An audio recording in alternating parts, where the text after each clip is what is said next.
Hey man, what's got you off in your phone there? Oh, just going through all the funny Mothman memes and supernatural shit posts I've been wanting to share. I just don't know where to put the posts yet. Don't you know about the Supernatural Selection Discord?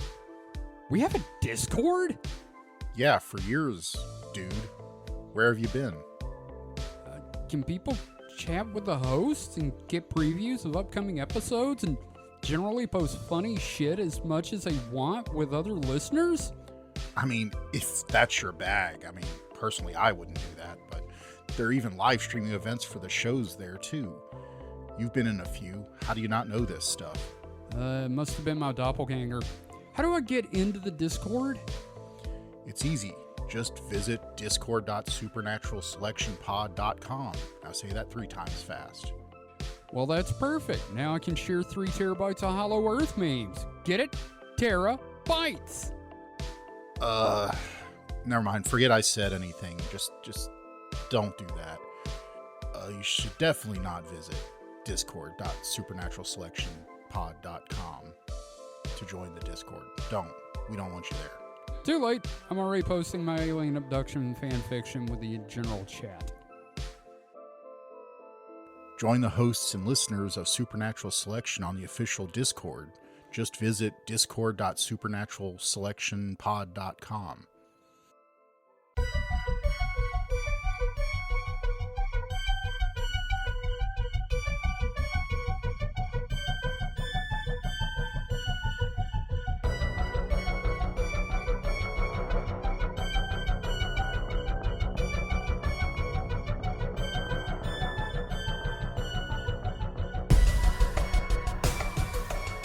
Gentlemen, start your engines. Mike, are you turgid?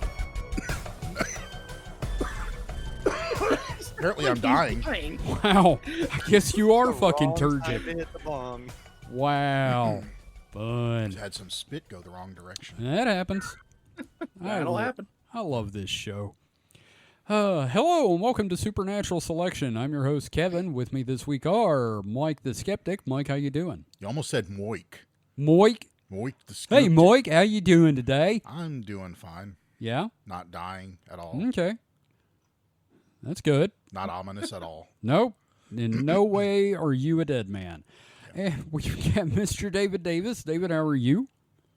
I'm just excited the Satanic Panic is back in full swing. Man, I can't wait for kids to be persecuted for playing Dungeons and Dragons again. It's going to be so badass. Yeah, we've hit the point where like we need to start bullying people for Dungeons and Dragons. Like, and I Yep. say that as a person who has a weekly Dungeons and Dragons game. Just Oh, bully yeah. me. I'm on a fucking, we're on a fucking make podcast. fun of me. I got excited because my monk went up 2 levels this week. What the fuck is going on with me? And unfortunately, that is a discussion for a different show. But on the subject of D&D, with us also this week is one of my co-stars from Spooky Dice Bag and host of the Vexillology podcast, Flagged for Content. It's Andy. Andy, how you doing, buddy? I am doing well. I am just honored to be in the presence of the greats. Come yeah. on. Brown It's nosing good will to be get you back here. everywhere. Go a little harder, please. Yeah. It's I'm just hoping I didn't use up all my witty banter before we started recording. I'll say that. Oh, it'll be fine. I'm actually so- sorry. Go ahead. Oh, okay. So Andy, I have a question for you. Like, as a vexillologist, like, are you excited that every 4 years there's always a chance for a new American flag if an election goes the wrong way? Yeah, I'm as excited as every American is every 4 years, I would say. Oh yeah. You know, it's such an honor and a thrill to live in these exciting times. Yeah. Well, let me ask a question myself then, real quick, and it's one I didn't think to ask before. Do all vexillologists live in fear of the day Puerto Rico becomes a state? Honestly, no. There's already like a 51 star flag that's been floated for either Puerto Rico or DC, and there's also a 52 one that's, as you imagine, pretty close to that for if and when they both do. So Yeah, Yeah. but you know, what there's if stuff in if the when works. if it actually does happen, the stars they add are in different places from the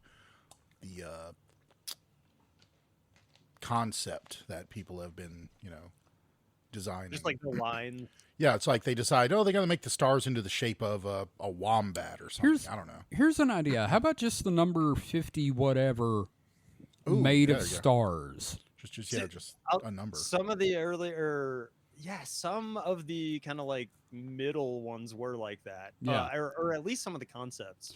Yeah, I didn't forget they? which ones. Wasn't there a 76 flag during the centennial or the bicentennial? Yeah, I'm sure there was a 76. I don't think it was flag. any Obviously official. Not, No, but yeah, because I was born in 76 and I remember as a child still seeing that every now and again. So, anyway. There's all kinds. There's one where like the stars make a bigger star. Oh, that's kind of cool. One of my personal favorites. So if you could trade Puerto Rico for any state, what state would it be? Yeah, right. Florida. I mean, let's put you on the spot here. Florida. Yeah, we could say Florida. Yeah. I feel like it would be unanimous that it'd be Florida. Yeah, we can just change Florida's name to northernmost Cuba and move on. North Cuba. Yeah, North Cuba. It just happens to be attached to us.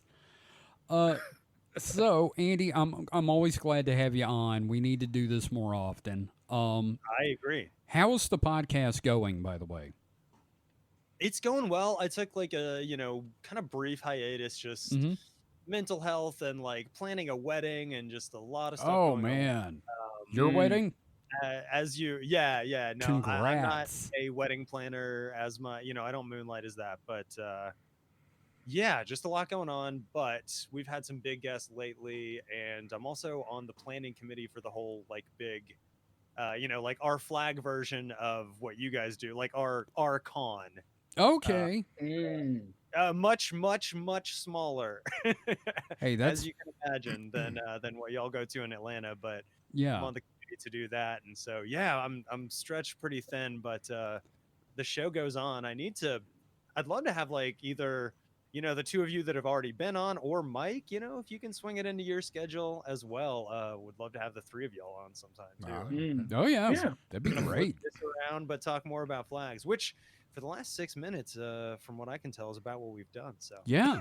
Well, you see, now inevitably, I have another flag question. What flags are going to be down the aisle at the ceremony? I've had enough designers on from various places that we actually have a friend from Norway who designed one for us.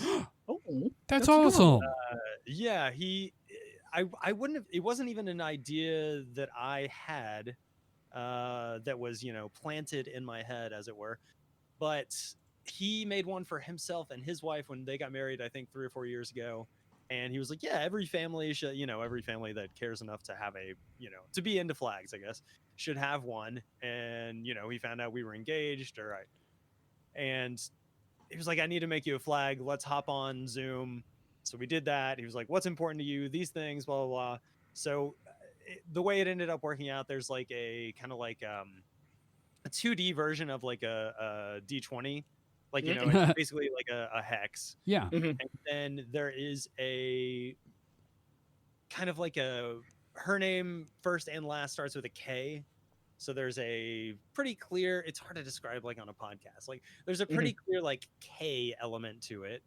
Well, this is exactly like a segment on your podcast where we have to describe the flag that we're seeing. Yes. Yeah. Well, I do video for this reason. Yes. Yeah. But no, yeah. So there's like basically picture an X, like an X like on a flag though. Like, kind of like a long X. And then a line that kind of dissects that, a vertical line that dissects that. So you can imagine like the K part of it. Yeah, I gotcha. And then the X so that's for Katie. And then the X in the first place is called St. Andrew's Cross. That's for Andrew, which is me. The D20 is for our love of D&D. And the negative space, like the yellow kind of that makes up the negative space, is exactly 42% because we're hitchhikers. You hoopy fruit. So he had to use irrational numbers to get it to be exactly 42% of the space. So you fucking nerd. I love it. I was gonna say, if there's any flag that the listeners and y'all can appreciate as far as like nerddom goes, it might be that. Oh, I love that. We'll eventually need to do a supernatural selection flag. I'll put it in the Yes. Discord as well, which is another reason to join it. I know you guys have been plugging it in the ads and intro. Yeah. So You would need to have like Enrique and like a piss boy or something. No, I'm kidding. Well, no, because then we would have to have a distraction hole flag, which is just basically Just the whole- word fuck. yes. no, we Uh. absolutely need to make Oh. a flag. But anyway, Yeah. long story short, yeah, I'm getting a couple of those printed by my show sponsor, and we're gonna have them at the wedding. So That is Hell yeah. awesome, dude. That's cool as hell. So, guys, Mhm. it's a Mhm. first off, we don't have any like news, like show related news. So Mhm. it's a weekend weird, Yes. and I think all of us have brought at least one story to the table. Mm-hmm. Now I came with 2, potentially 3. I came with 2, Yeah. Okay. I got a couple. and Andy, how many did you bring? I came with 1, potentially 2. I don't want to grow Okay. too big for my britches here. Hey, no problem, man. So I'd like to get started, if you don't Mhm. mind. And Okay. this one is local. Ooh. It's from WJTV News Channel 12 here in Jackson. That's our local CBS affiliate. Funnily enough, my friend Paul, my late friend Paul, him and like most of his fucking family worked for that station for years. Oh wow. They actually, can- sorry, go ahead. Oh, I was just gonna say, can I say that I'm impressed you guys have like a CBS affiliate? Because whenever I hear about Jackson, I just think of like you guys got a Walmart and a couple of gas stations. And I know that's Oh. probably not the case. No, but- that would be Byram. Yeah, I mean, we have all Okay. 3 big station affiliates. 4, we've got Fox. Well, Fox has always been the also ran. Like, I can't count them as an actual like television station. That's okay. I mean, Hey. it wasn't up until like the 2000s they had a news and things like Yeah, that. no, it's true. They did. And the thing is, their news is provided by WLBT. You know what? No one cares about this now that I think about it. But WLBT story, local news, articles by Tia McKenzie came out on July 12th. I've actually been following this, so I'll give some more updates. Now, do you guys remember when there was a giant pile of meat discovered? Yeah, I think that was Like- one Yeah. of my stories. Yeah, I remember that viral advertisement from Arby's. Yes. Yes. I do not remember my own birth. No. Oh, God damn it. So, man arrested for illegally dumping chicken byproducts in Jackson. Yeah, I saw that. That was weird. Yeah. Jackson leaders are sending a strong message to those who choose to illegally dump in the city, which is a huge fucking problem, by the way. Yeah. Police arrested Billy Stewart, age 43, for illegally dumping chicken byproducts, oil, and other substances on South McRaven Road. They said he dumped the substances from the hopper of his 18-wheeler. Ugh. Yeah. In June 2024, residents in the area complained to city leaders about the foul stench. Is that a pun? Nice. Yeah, good one, guys. City leaders reached out to the Mississippi Department of Environmental Quality. That exists? Yeah, I'm a little shocked. To get the area cleaned. Neighbors in the area said the area was cleaned by the MDEQ after 2 weeks. So that was 2 weeks of chicken stank. So, Councilman Brian Grizzle. That's what you get when you. That's at the end of the bone, right? Yep. Yeah, that's Another chicken bun. Also, meat. 2 related. weeks of chicken stank, I'm pretty sure is a Limp Bizkit album. That, you're not wrong. It's either that or corn. What the cluck is up with this story? Anyway? Oh, go gobble. Anyway, Councilman Brian Grizzle, Ward 4, hopes Stewart's arrest sends a strong message that crime is not welcome in the capital city. Really? Really fucking now? Quote, this is a really quiet community, and we came out a little after June 20th where, we actually experienced a lot of this waste ourselves. And so you're looking at biohazardous material down a community street. This, to many people may seem like it's a rural area, but what happened here is very criminal. And I just really hope and pray that he is prosecuted to the fullest extent of the law, Grizzle said. Death penalty it is. Yep. The councilman plans to contact MDEQ once more because of hazardous material along certain parts of McRaven Road. Now, McRaven Road is actually near where Paul used to live.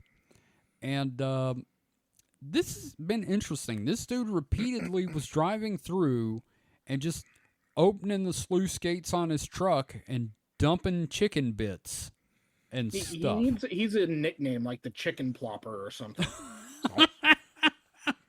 The Chicken Plopper. The Kentucky Fried Plopper. Oh, Lord. There are some chicken plants in the area, so I wonder, if he was hauling off waste from them and was contracted to do it, and instead of paying, some place to take the waste, he just I'm just going to dump it anywhere I damn well please. I'm pretty sure it'd be better if it was a hobby. Yeah. Oh, God, like he just goes and gets the stuff on his own. This makes me feel alive. It's pretty I think it's a kink for this guy. Oh. Well, he's very dedicated because he has an 18-wheeler for it. And he's doing it on McRaven Road specifically. Yeah. Mhm. Well, it's semi-rural, but it's still within city limits. So. I don't like this new item in Mario Kart 9. Oh, God. The chicken waste. Hey, remember the Road Warrior where they had the tanker truck and they opened it and sand came out?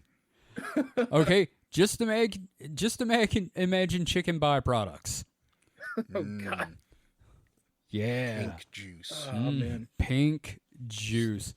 One of our coworkers, we get a lot of folks in from the chicken plants at the store, and they have a smell about them. It's not great, but it's also not awful. It's just like the most intense chicken nugget smell you've ever had. Hey, Jesus. weirdly, Chattanooga, yeah, we have, yes. Yeah. Same. See, and the thing is, I don't hate it. Every time they come in, I'm like, God, I want some McNuggets. God, man, you just want sweet and sour sauce or barbecue sauce. Yeah, Like, at give me that that moment. Szechuan sauce, motherfucker. Just a little shot of it. Yeah. Yeah. Or some ranch or honey mustard, something. Well, anyway, our coworker, will just spray the whole area down with Febreze, and I'm like, it ain't that bad, man. It's chicken. It's not like they smell like a sewer. It's just chicken. Is this who I think it is? The The one that's leaving at the end of the month? Yes. Yeah, okay. Which we'll talk about that in the break. But yeah, I just think it's interesting that we had another animal parts dumping story, and it was here. Yeah, Local even. So if we wanted some of that, pile of byproduct, we can go get it. Well, not anymore because he stopped. But Yeah, Jackson, come for the chicken, beef, and pork. I bet all the raccoons and possums in the area are now disappointed because oh my God, the literal gravy truck has stopped. Oh, yeah. They were eating. It kind of, I don't know why this reminds me of one of the modern surrealist Heathcliff comics. Complete with meat helmet. Yeah, he's got the meat helmet, and it's and the two butchers stand there. Everybody waits for the chicken juice truck, and that's it. That's the joke. I don't understand Heathcliff anymore. Is there going to be a large gorilla come through? Oh, the trash ape. Yeah, the chicken ape. Yes, he just slings chicken parts everywhere. Now, when they arrested this guy, was he wearing a white suit, and did he have a little goatee and mustache and a little shoestring necktie? No, I like to think he is just wearing overalls. That is he was wearing a chicken suit. Oh my God. Yeah, it was actually the giant chicken from Family Guy. Well, He was listening to the chicken dance on repeat. That is a worse song to make love to, by the way. We're thinking about making it our first dance song, not to go back Oh to my the- God, yes, Anyway, you go have on. to. I was gonna say if he was getting off on this, would he just be naked and covered in the juice? I mean, that's what I was gross. picturing, but I didn't want to say that until somebody else did. Yes, let the hosts get the rap for that one. That's how you do it. So that's my first story. Who wants the Thunderdome for the next one? We talked about one dick. Do we want to move into another dick? Sure. I mean, I've Sure, always said yes to that. Yeah. All right. So I have an article from futurism.com by Woo! Frank Landymore. The title is AI app that claimed to detect STDs from dick pics shut down after it turns out it doesn't work at all. Good riddance. God damn. And the first section heading is titled Cocksure. Oh, futurism. this Don't one- ever change. I bet this is Yeah. fun heavy. I fucking love futurism. So an AI powered app called Calmara promised to offer users a quick and easy way to check for STDs. All you had to do was take a dick pic, send it in, and with the wonders of AI and science, get a diagnosis, quote, on the spot. Hey, did it then send the photos to just girlfriends? Okay, Um, right. Also, on the spot, like what? mhm. Okay, Just Yes. blip, No, here's my dick. Johnny they're on the being spot. clever with it. They should have focused more on like making an app that worked than being clever. But Yeah. if that all sounds extremely suspect, that's because it is. Key Health, the company behind the app, has shut down Calmara after the Federal Trade Commission conducted an inquiry. The Verge reports finding that its app's quote clear science-backed answers it supposedly offered customers about their partner's quote sexual health status were anything but. Let's see. Quote, the no, FTC you mean anything is dick, right? right. Not anything but. The FTC is so committed to protecting consumers that it is even willing to wade through pages of dick pics to protect Americans from AI scammers, an anonymous source familiar with the matter told The Verge. Now you know how the ladies feel. Mm-hmm. Next section header, dick move. God damn it. One of He Health's boldest claims that they got it caught by the long schlong of the law Oh. When did they turn into the New York Post? was that Calmara had up to 94.4% accuracy for detecting over 10 different sexually transmitted infections, among them syphilis, herpes, and HPV, according to a recent FTC letter. These capabilities were supposedly backed by a study published in a prestigious health journal, but as the FTC discovered, the app makers weren't being honest about its findings. Go figure. That's For- not how that works. Mhm. For one, 4 out of the 5 of the study's authors either worked for He Health or were paid consultants. Bwomp bwomp. As for the study itself, not only were some of the images used to train the AI detection model provided by people who never got an actual diagnostic test to confirm their condition, God but He damn. Health only assessed its app's capabilities on a, quote, small sample size, according Nice. to the FTC. Nice. Moreover, the study discloses that the AI was only trained and tested on 4 STIs, not 10, as Calmara claimed. Mm. All right, last section header, members only. Oh, God damn it. The FTC issued a subpoena called a civil investigative demand to He Health, citing these findings last month. With the writing on the wall and the FTC breathing down its neck, He Health decided to shut down Calmara on July 15th and said it would delete all customer data received through the app, dick pics included.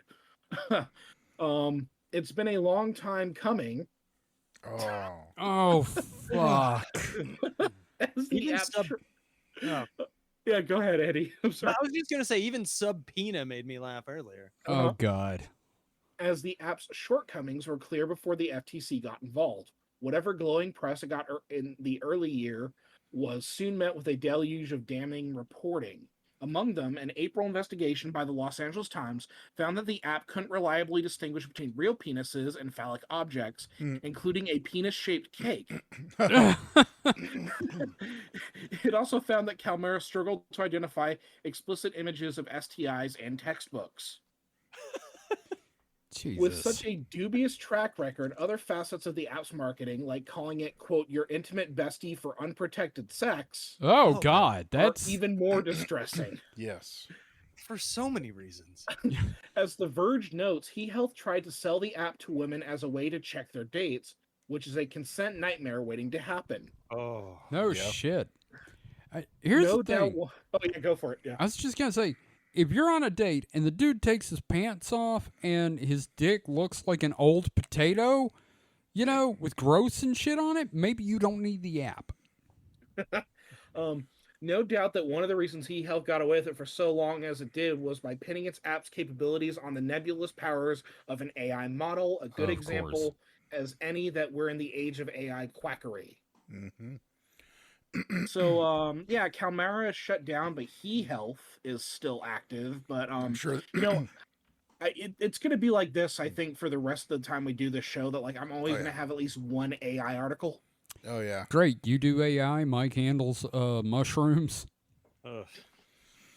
Yeah, I'm sure, and I'm sure this eHealth will, try to pull another fast one, playing fast and loose with some new AI angle, like, I don't know, AI that can, predict how, I don't know. I got nothing. I'm not a good scammer because I can't come with any good bullshit. Much like them, you cock that one up. Yes, I did. Oh, God. Why do I Yeah, do I this didn't- show with you guys? I didn't have the staying power. Yeah, I heard that lasting performance can take a hit after a certain age. Yeah. I guess you didn't have a stroke of luck there. Oh, Boom. Really blew that one. yeah, you Balls. just shot your wad prematurely there. On what was supposed to be a dry run. Oh, That's jeez. a twofer.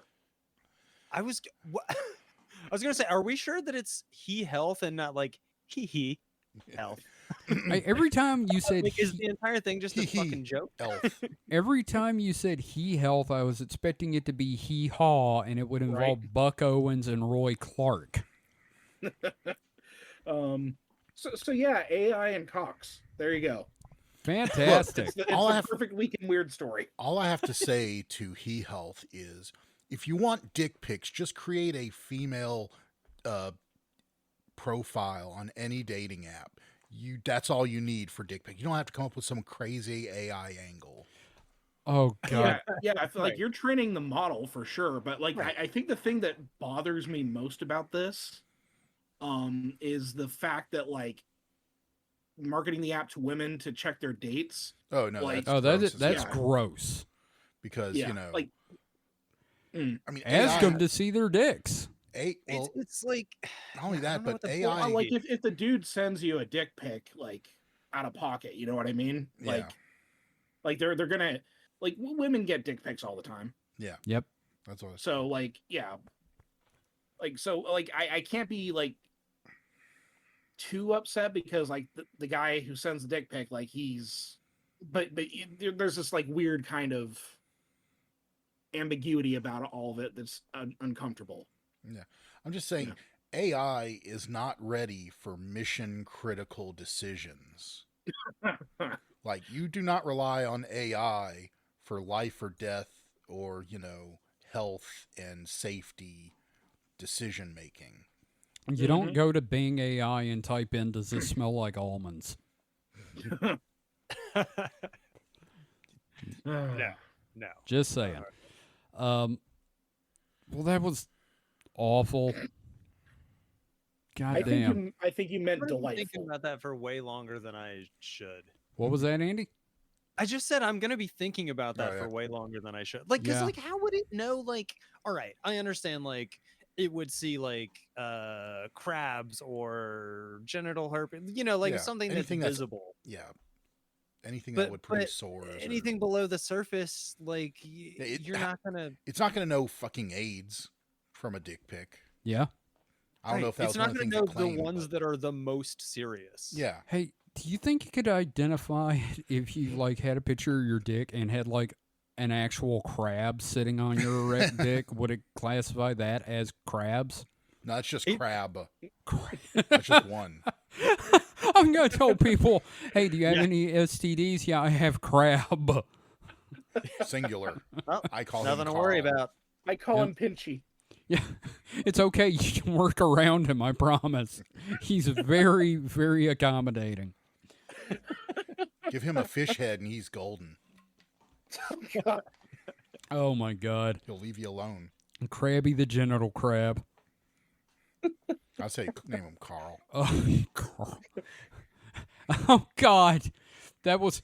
Yeah, do you remember Carl had the crabs in Aqua Teen? Sort of. Mhm. That's probably. Yes. Yes. Yes. I was like, why is this coming together in my brain in the weirdest way? Yeah. Yep. All right. Because glad- Adult Swim. Yep. Yep. That's what's wrong with all of us. Pretty much. Yeah. Thank you for that, David. You're welcome. Your fucking dick pic AI. Jesus Christ. Mike, would you like to go next, or should we Sure. let our guests go? We can let him be the filler in the middle. Okay. Ooh, Then- you're wow. you're the Oreo.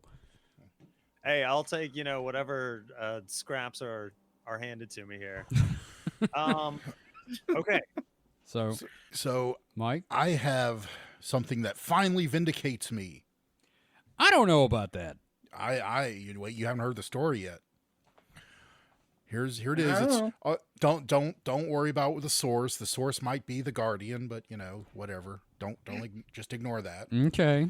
Night owls' cognitive function superior to early risers, study suggests. You're full of shit, Mike.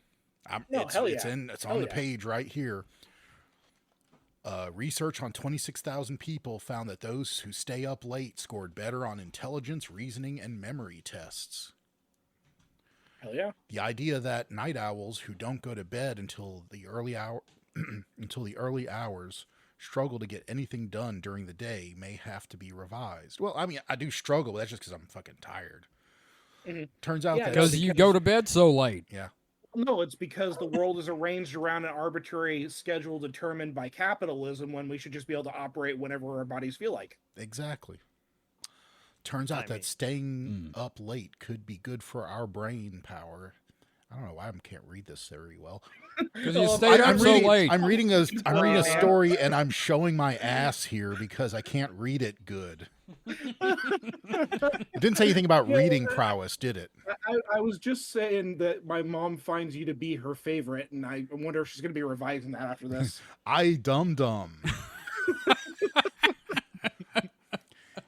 It turns out that staying up late could be good for our brain power, as research suggests that people who identify as night owls could be sharper than those who go to bed early. Researchers led by academics at Imperial College London it's London, so you got to know that's, the real deal, right? Have you seen their teeth? Their teeth aren't great, yeah. Thank you. Studied data from the UK Biobank study on more than 26,000 people who had completed intelligence, reasoning, reaction time, and memory tests. They then examined how participants' sleep duration, quality, and chronotype, which determines what time of day we feel most alert and productive, affected brain performance. They found that those who stay up late and those who classified as intermediate had superior cognitive function, while monitoring tasks had the while morning larks had the lowest scores. Morning larks? Yeah, it must be a UK thing. Gotta be. That's Never. why I kept trying to read it as tasks, but I was like, no, that's not. Now, isn't a word. lark a bird? Yes, So a night owl versus a morning lark. I guess. Mm, We only got the half of it here, though. I guess because we don't have many larks in the U.S. I don't know. Well, I mean, this is like a UK thing. So. What- Yeah, 'cause- Okay, morning pigeon. No, don't we have isn't Oh, God. Early bird. is that like Yeah, we morning just say jays the or early something? bird. I think it's Morning, just bird. very morning broad. flying rat. Night owls and Yeah, early birds. yeah, I guess. Going to bed late is strongly associated with creative types. Artists, authors, and musicians known to be night owls include Henry de Toulouse-Lautrec, Oh, Lautrec, yeah. James Joyce. Oh, why Kanye West Oh, that's psychosis. That and fuck Lady them. Gaga? And they say Kanye West, but come on, it's 2024. Wouldn't they call him Ye? Not if you don't Well, respect no, him. Is he still going by Yee? I thought he was. Yay. But also that's a wild four to pick. Yeah, I right? know. Well, it's two oldies and two new. Toulouse-Lautrec, Kanye, Lady Gaga, and who was the other one? Lady Kanye James West, Joyce. James Joyce, yeah. He Oh, le- James Joyce. Okay. he Which, legally if you've ever changed. read his letters to his wife, Kanye. Yeah. amazing, No. James James He's a nasty voices boy. letters to his wife. Oh He God, is a dirty, nasty fart pig. Yeah. he no, is a Loves the farts. he is a dirty fucking boy. So I'm gonna show my ass or my unculturedness yet again. Who is Lautrec? Toulouse-Lautrec was like a French artist from I think the early 1900s. He did a lot of the stuff around like the Moulin Rouge. You've seen his stuff, Oh, but I've- not known it was him kind of Yeah, stuff. yeah. Oh, I was gonna say that's the French dub of Shrek. Oh, yeah. Yeah, if I'm not mistaken, wasn't he the poster artist? Yeah, No. yeah. He did like so and so dans son cabaret. I Mm. forget. The Right. guy's name. Yes. No. I'm looking at some of his stuff. I recognize it. Yes. Man is. Yeah, that real like, fucking good. kind of Art Deco-ish, I believe. I No. think- A lot of I it's don't like think pointillism. I don't think Yeah, quite art. okay. Yeah, I don't know. Existing and Pointillism, I asked- impressionism. I asked who he was when Google is just right there. Yeah. Okay. Yeah. Stuff Yeah, no, looks he did familiar. posters as well. He did the one of he did this famous poster of a guy in a black long coat with a large black hat, a red scarf that inspired Tom Baker's outfit from Doctor Who. All right. So, Oh yeah. Okay, yeah. Yeah. Aristide Blanc. That's the one I was thinking of. yes. Didn't Ambassadeurs. know that inspired the Doctor. Okay, yeah, I could see it. Yep. All right. So, Anyway, but Weird while word, go on. while politicians such as Margaret Thatcher, boo, God damn it. Winston Churchill, Uh, and Barack Obama Nice drone strikes. famously seem to thrive on little sleep. The study found that sleep duration is important for brain function, with those getting between 7 and 9 hours of shut-eye each night performing best in cognitive tests. Yep. Dr. Raha West, Raha. no relation to Yi, lead author and clinical research fellow at the Department of Surgery and Cancer at Imperial College London, said, while understanding and working with your natural sleep tendencies is essential, it's equally important to remember that to just get enough sleep. Not too long, not too short. This is critical for keeping your brain healthy and functioning at its best. Damn it. Okay, so I don't get to do the parade lap just yet because I do not do that. Yep. Okay. Question about that then. Mm-hmm. Do y'all think that it just depends on when they take the test? I mean that was one of the criteria. That's what I was looking for. Because like if you give the early birds the test in the morning and give the night owls the test also in the morning, yeah, it's gonna skew it a certain way, or or Yeah. vice versa, or whatever. Yeah, but that was in the let's see here. The study did I like miss that accounted part? for that, right? Yeah, it had the It did account for that. Okay. there's a word. Well, and then there's another thing, regarding like how sleep Yeah. works. You're never really like fully alert and ready until like a couple hours after you wake up, Yeah, no, Right, because your- there's your like that butts for- peak production period. So like, yeah, they would probably account for that as well. So yeah, back from earlier, they then examine how participants' sleep duration, quality, and chronotype, which determines what time of day we feel most alert and productive, affected brain performance. So I'm assuming they did these tests at different times of different times of these people's day, no matter what their sleep schedule was. Like do the Right, test right. like right after they wake up, after they feel that they're fully awake and all that. Makes sense. Yep. Now, what about people who nap during the day? And they don't go Like- into that.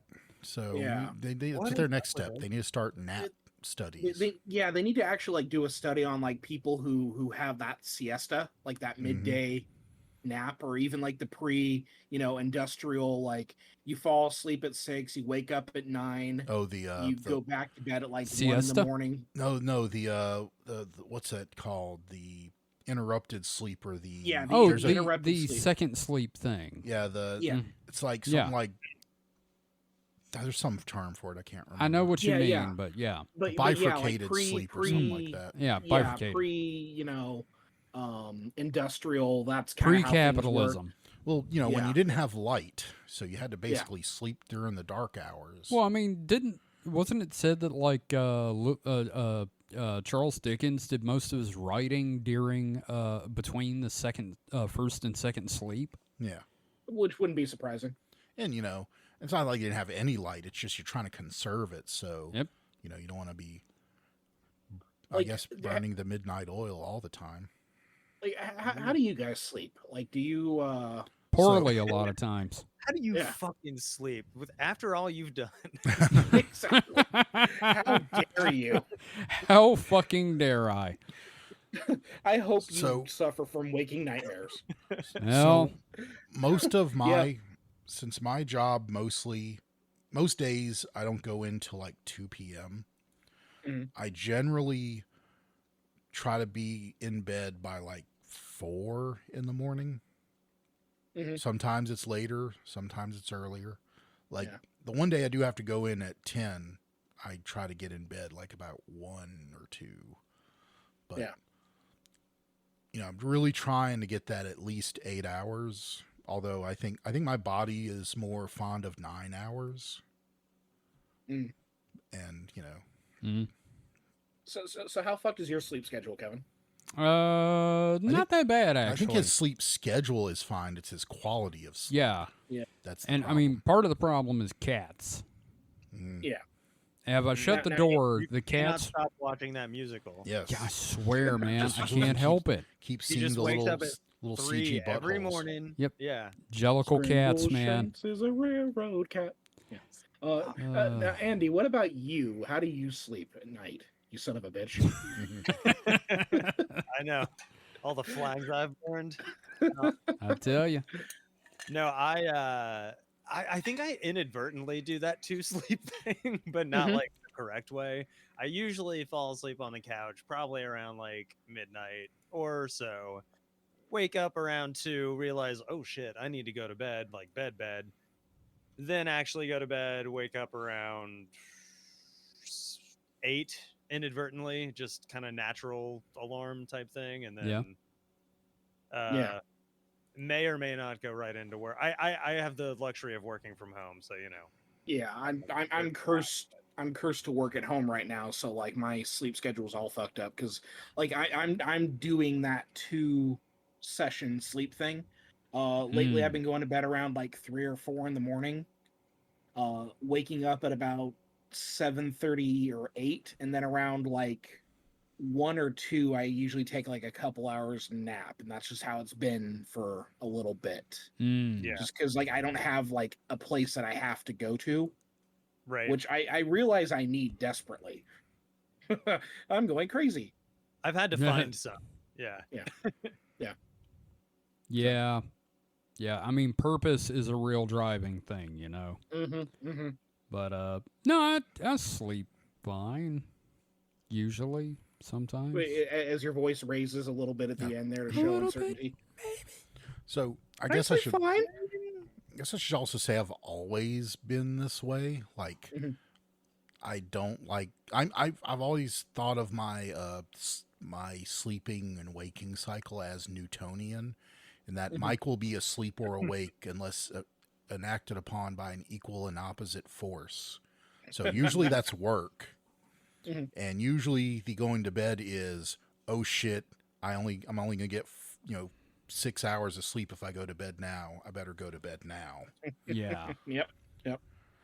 But no, it's funny though, because I did for like 7 years. I had a night security job, and that worked really well for my schedule because I was working through the night, and I didn't mind it, except for the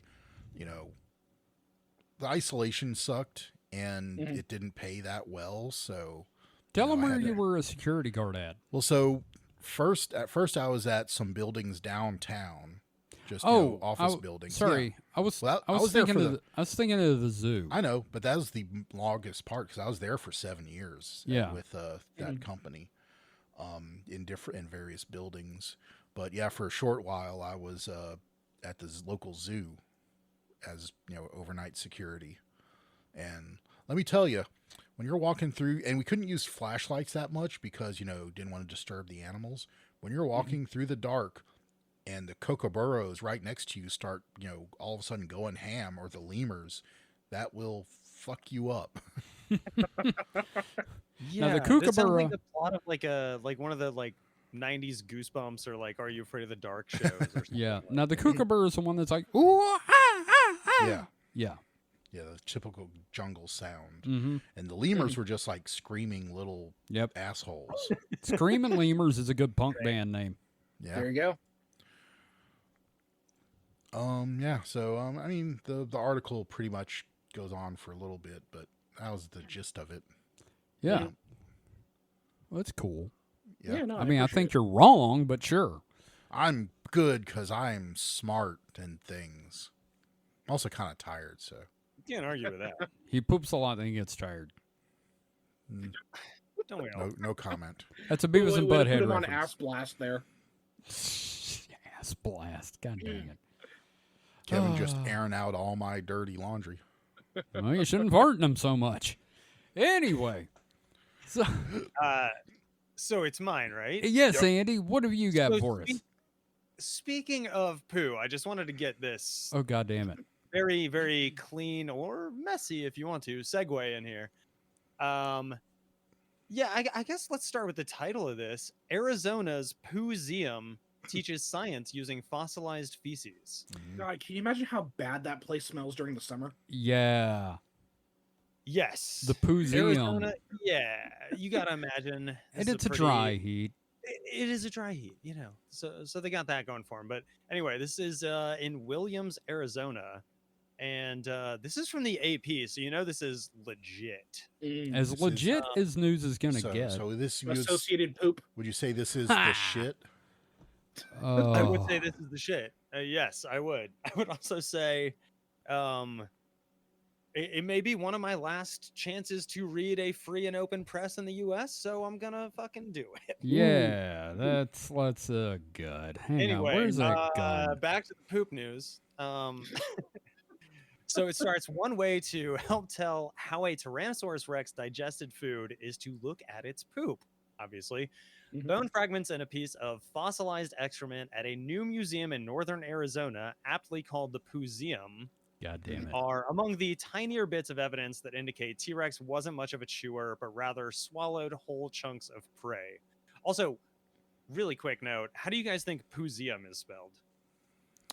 Like museum, but with a P. I'm gonna say they're gonna throw a Z in there. Mike, any notes on those? I would spell it Poosseeem.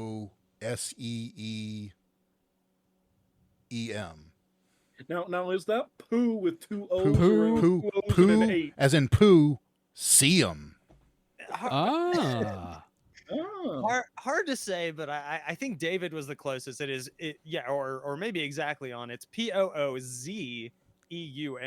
Son of a bitch. Yeah. That one threw me for a fucking loop. Anyway, and I've got a little fun game at the end of this too, but we'll get to that. It Hey, does this say isn't the distraction hole. right. No, we're good. We're Okay, I've got a fun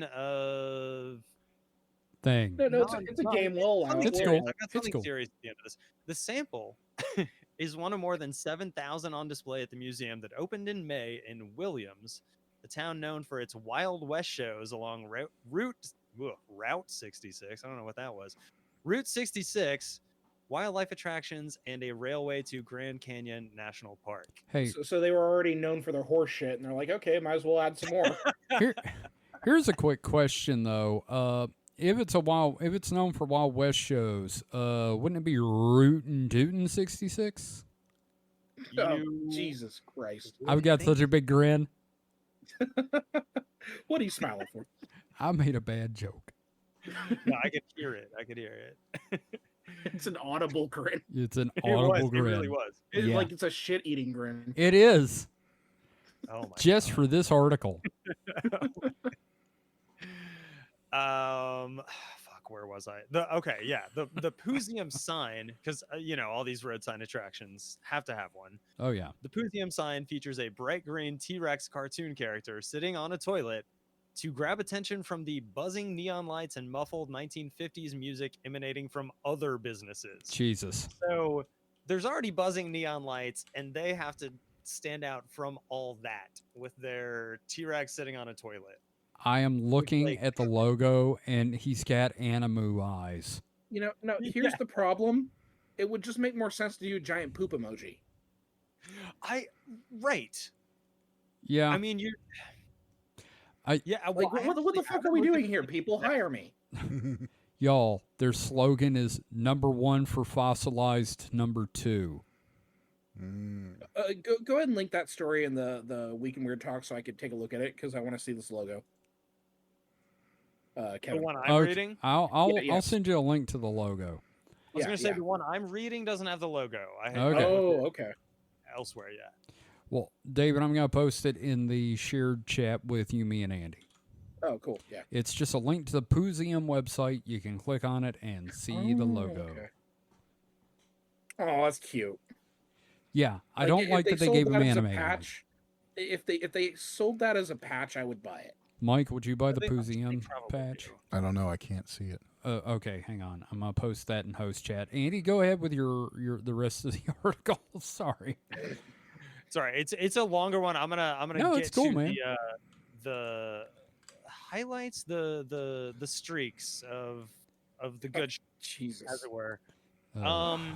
But yeah, so inside display cases filled with coprolites, which, as you said, fossilized species from animals that lived millions of years ago, line the walls. They range from minuscule termite droppings to a massive specimen that weighs 20 pounds. So that's Wow. 9 kilograms for our metric listeners. Okay. What is that in refrigerators?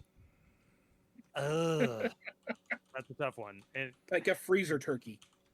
Oh, wow. yeah, it depends like what year refrigerators like we're talking to, but these next few paragraphs are my favorite. But Pooseum's president and curator George Franson bought his first chunk of fossilized feces from a shop in Moab, Utah when he was 18, he said. What the fuck? I think you have to be 18. Yeah, to buy okay. poop. You can afford it and you're dumb enough to do it. At least in Utah. You probably have to be 18 in Utah for one. Yeah. And yeah, that too. But I do imagine they card for that. It says he already loves dinosaurs and fossils, but had never heard of fossilized poop. He was like, I've heard of poop. I've heard of fossils. What? From there, his fascination grew. It was funny. It was gross, he said. But I learned very quickly it could tell us so much about our prehistoric past and how important they are to the fossil record. This guy's favorite movie scene is the campfire scene from Blazing Saddles. Oh, yeah. Yes. And yes. Speaking of that, I think the last paragraph that bears, that's important enough to read is the next one. Okay. Where it says, coprolites aren't tremendously common, but they can make up the majority of fossils found at some sites. And I'm just going to pause there and, let you picture that.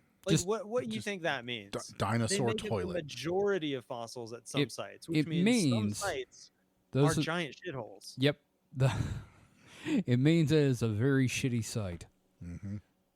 That's the only thing that can mean, right? I'm not reading No. You nailed it. I'm going through some pictures of some of these things from their website right now. There is one that I can only describe as it looks like a chimichanga stuffed with a funfetti cake.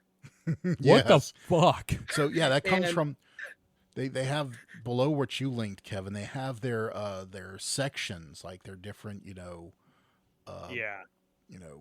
sections of the museum, which has how to identify a corpulite.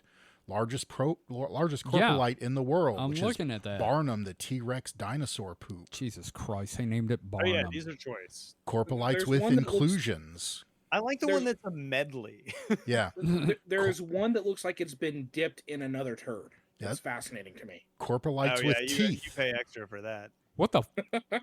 Corpulites with bite double marks. Fudge. Mm-hmm. Medley just looks like a giant rabbit took a shit. Yeah.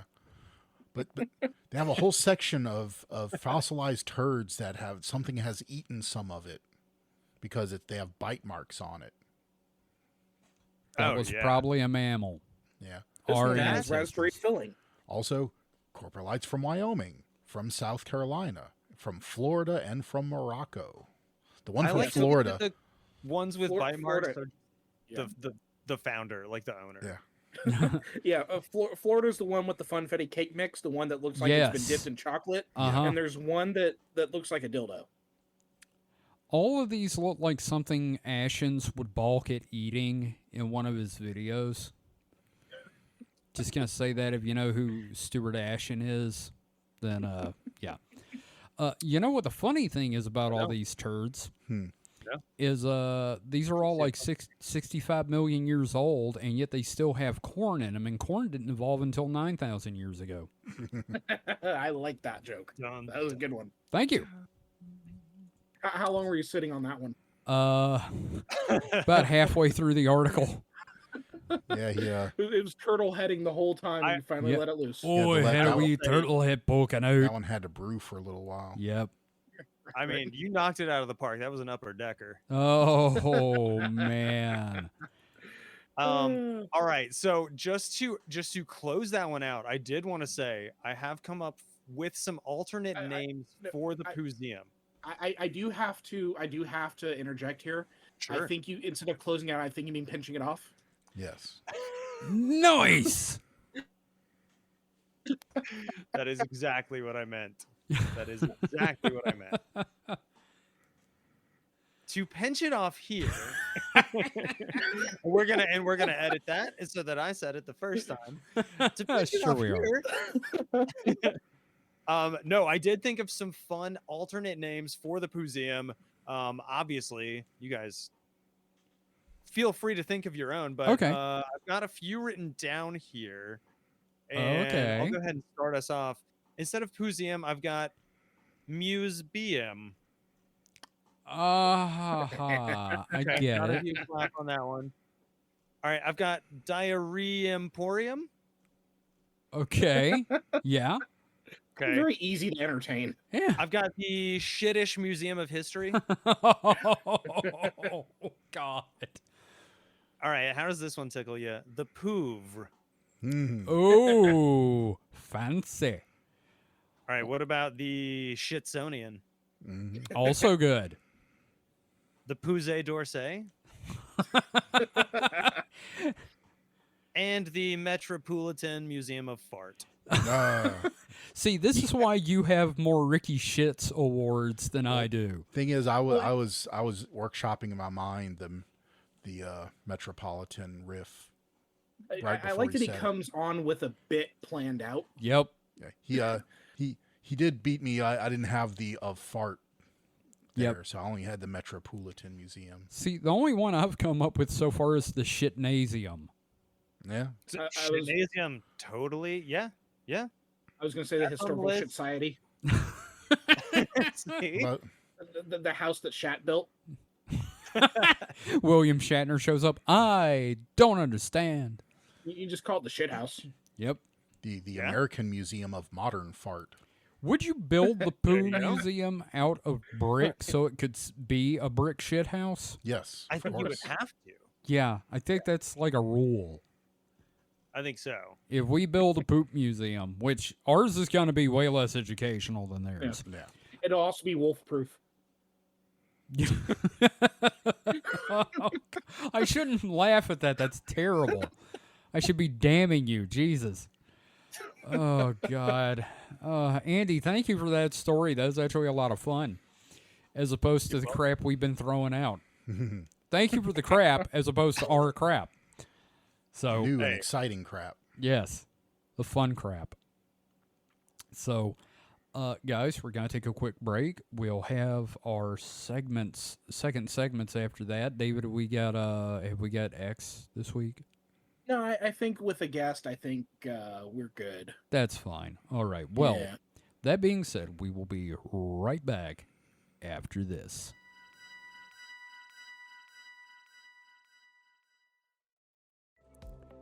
Hey, Kevin here. Hope you're enjoying the episode. Hey, who are you talking to, Kevin? Listeners of our shows, I also want to let them know that if they're enjoying what we've been doing, they can support us on Patreon. Oh, Patreon. Were you going to tell them about the early episodes? Also, Patreon exclusive episodes that can be found there too? Well, yeah, I was going to do the Oh, yeah, and then there's the other cool stuff, including art, merch for subscribers, like tote bags, hoodies, shirts, mugs. Yeah, and Can you believe people could support us for only $5 a month? You're definitely going to mention that too, right? I was. Support Supernatural Selection and the Distraction Hole on Patreon for as little as $5 a month. Visit patreon.supernaturalselectionpod.com to learn more and get started today.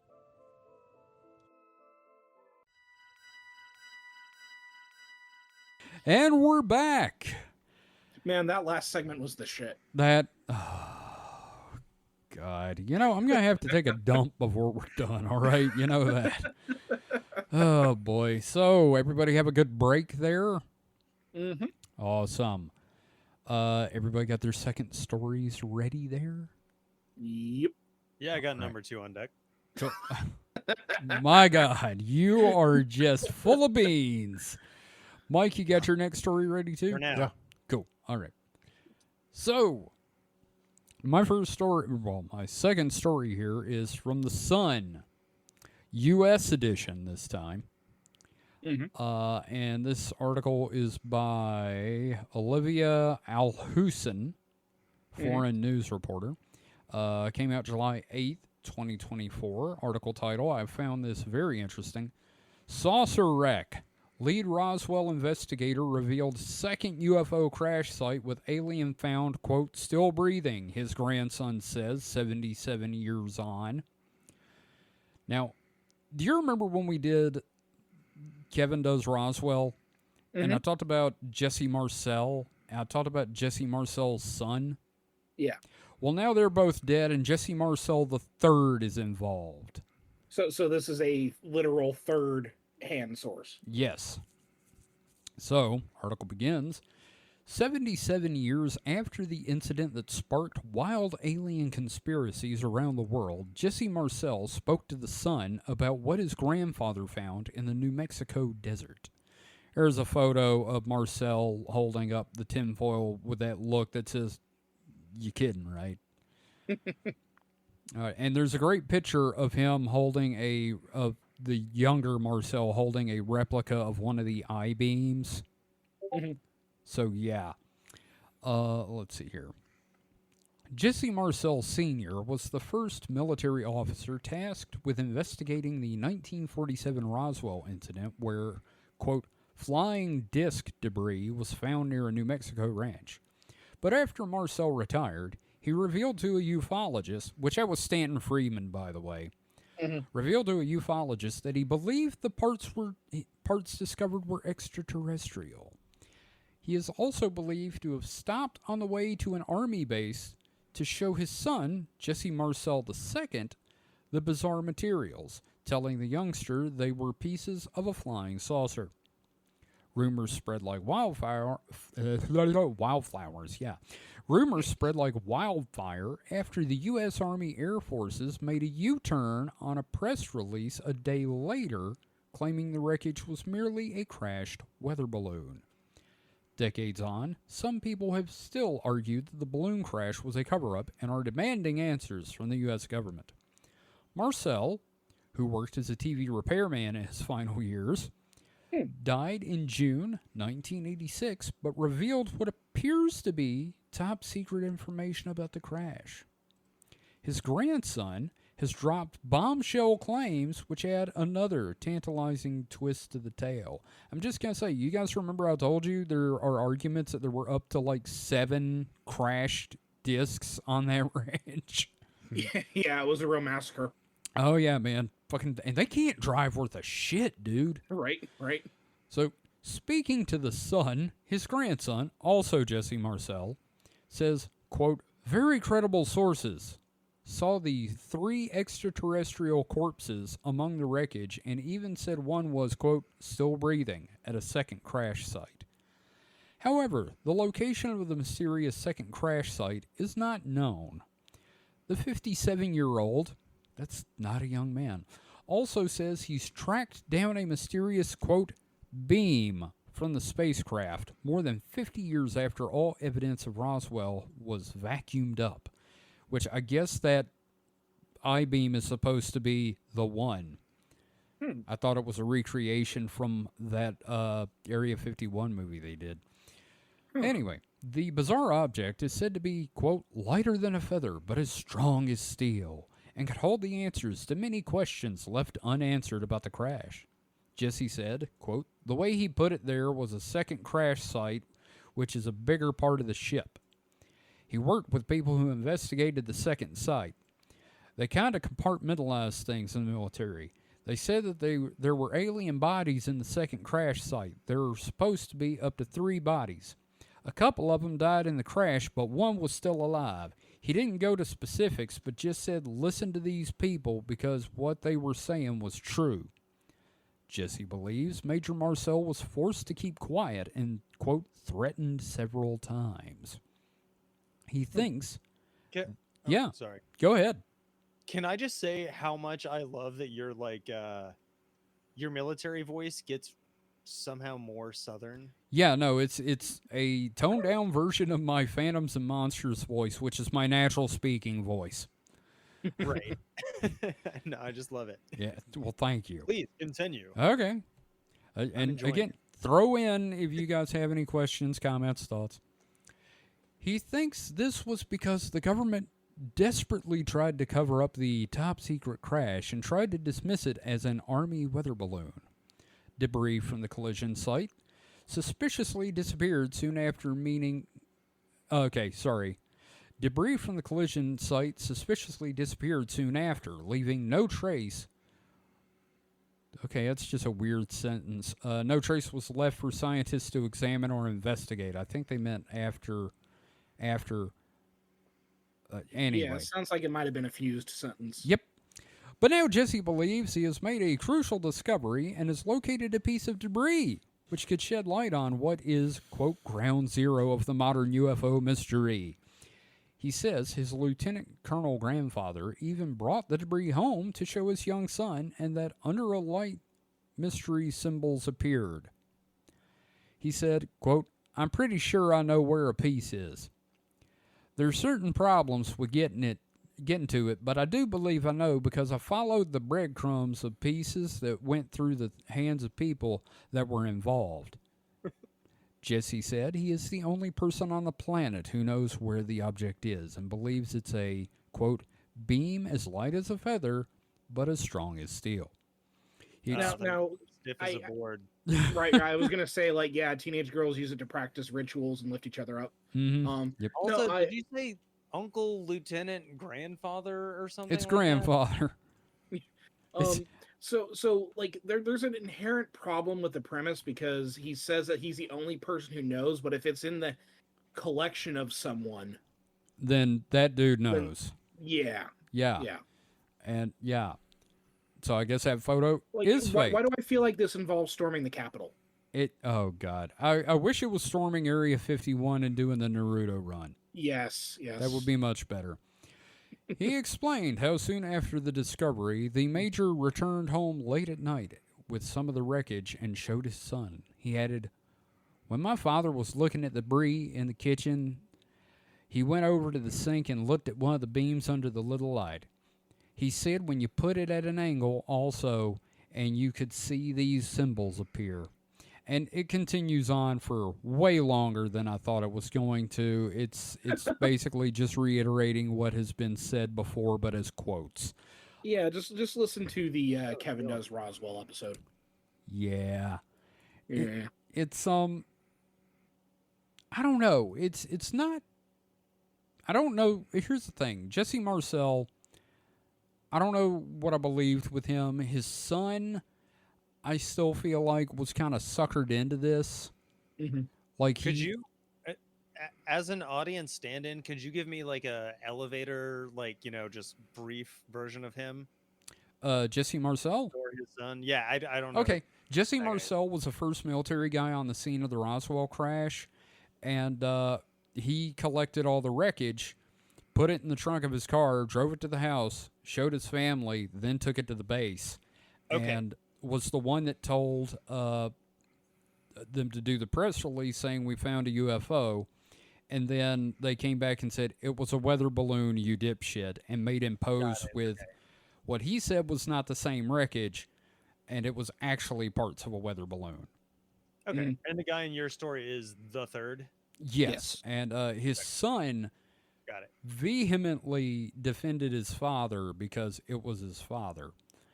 And I feel like this guy's just grifting, personally.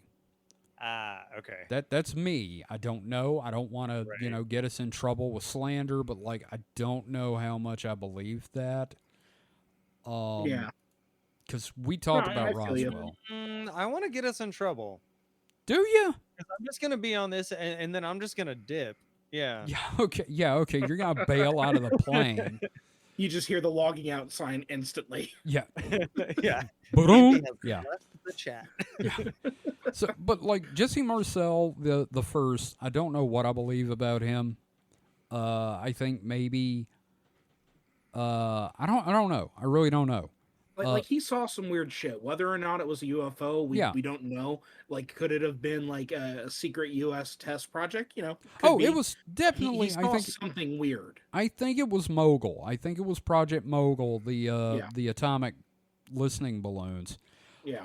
And Jesse Marcel Jr., like I said, in his book, he defended his father and talked about all these people coming forward to him and him talking about his memories of the material. Yeah. And I'm like, you just described weather balloon material from Project Mogul. Well, and then in the episode that we did on that, I also spoke to like the idea that like it's his connection to history that also kind of motivates him to take that defensive position. And I'm thinking the grandson, this isn't like, maybe it's not a grift. Maybe it's like a me too. Yeah. Like, it's in the family. You know what I mean? Your family is now known for this. I can't wait for Jesse Marcel the Sixth. Sorry, what was that, Andy? Nothing. What? No, I said it's the grandson's Me Too moment. Yeah. Oh, jeez. Oh, God. That's why I said nothing. Okay, fair. You pressed me and you pressed me. Well, that's staying in the show, so. Oh, God. I mean. Well, it made more sense the first time, anyway. Sure. Yeah. But I don't know. It's really kind of sad, honestly. Yeah. Same. Yeah. Like Mike, thoughts on this? I mean, you know me, I already kind of, I don't know. Do you think Jesse the Third ever like watches Raiders of the Lost Ark where they're wheeling the Ark of the Covenant into that giant warehouse and he kind of like points in the screen like the Leo DiCaprio meme? Like, that's where it is. He might, man. Yeah. God, and that's another thing. Like, even the grandson of the guy is now 50-something years old. It's fucking wild, man. Like, 70 fucking years ago. Jesus Christ. We're gonna die one day, and that's a given, but, like, I'm terrified at how soon that may be. Oh, Christ. Yeah, and just, it's just crazy, like, even though that's, like, 70 years in the past, it's still like so close in historical terms. It's such a weird thing to think about, especially for people me and Mike's age. Like, it was like 30 years ago when we were younger, so it's weird. Or 40 years ago, whichever. Point is, it wasn't as long ago, and it makes me feel old. So yeah. But yeah, I feel bad for Jesse the Third.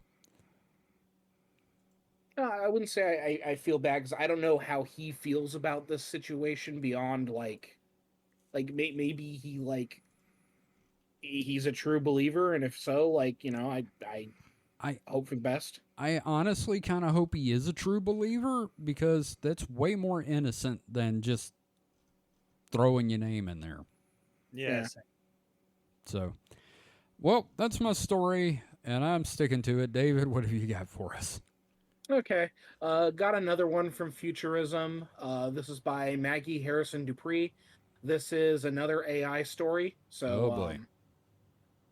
Title of the article is In Fresh Hell, American vending machines are selling bullets using facial recognition. It's what the founding fathers intended. Oh, what the hell? Yeah. Is this the Texas thing? No. Well, it's mean- several states. Here, let me go ahead and start reading this. Mm. Going to the vending machine. Do you want something? Soda, gum, a round or two of bullets? Oh, A God. growing number of supermarkets in Alabama, Oklahoma, and Texas. I'm sorry, Alabama, Oklahoma, and Texas are Thank you. selling bullets by way of AI-powered vending machines, as first reported by Alabama's Tuscaloosa Thread. The company behind the machines, a Texas-based venture dubbed American Rounds, claims on its website that its dystopian bullet kiosks are outfitted with built-in AI technology and facial recognition software, which allegedly allow the devices to, quote, meticulously verify the identity and age of each buyer. Uh-huh. As showcased in a promotional video, using one is an astoundingly simple process. Walk up to the kiosk, provide identification, and let the camera scan your face. If its embedded facial recognition tech says you're in fact who you say you are, the automated machine coughs up some bullets. Yeah, it'll also tell you if you have a venereal disease if you stick your dick in the camera. So And if your skin is a certain shade of brown, it won't cough up anything. yeah, oh God, it's like it's like the soap machines. Mm-hmm. And these aren't vending machines per se. According to American Rounds, these are, quote, smart retail automated ammo dispensers. That is a vending machine. Yeah, no, it's just literally like the ammo machines in Fallout 76. Quote, our smart retail automated ammo dispensers, reads the company's website, have a built-in AI technology, card scanning capability, and facial recognition software. The site also adds that American Rounds is, quote, at the cutting edge of retail ammunition technology and is constantly evolving to incorporate the latest advancements in AI and machine learning. Yeehaw. Okay, so all right. Hold on. They're at the cutting edge of this, which they're the only fucking ones doing this, right? Well, here's the thing. If they were at the cutting edge, wouldn't they be selling knives? Oh, I mean, one. More, yeah, they're more of the piercing edge. And also, is Two, it the bleeding edge if you're the only edge? Yeah, because you're What? Yeah, I mean, like, if you're the only one in the game, then okay, sure, I guess you're the best at the thing that Well- you're the only one doing. Great job. Do you want a Golf clap. fucking Yeah. participation trophy that I'm sure you would bitch at anyone else for getting? Like, I don't know. Look, I have to say this tired sounds better than some ammo buying experiences I've had in the past myself. That is true. Like Mhm. an old lady that doesn't know anything and probably would have sold bullets to an 8-year-old because her glasses couldn't tell her, like, you know, that there was nothing but a person asking for bullets in front of her. And you're like, no, that one. No, that one. I want that one. Oh, I've not had that experience. But no, I mean, so you still have to have an ID. And all the AI, quote unquote, AI stuff is doing is checking to make sure the face you present it is the same one on the ID. Well, it's not like facial recognition technology and AI hasn't had significant issues recognizing. But you know, it is and it's not a. If it's done right, I should say, it should be a kind of fail-safe system in that if there's any doubt, it doesn't sell you bullets. Because I'm sure their lawyers don't want them to sell bullets to an 8-year-old. Well, right, and also like if you have a certain percentage of melanin in your skin, it calls the police. No.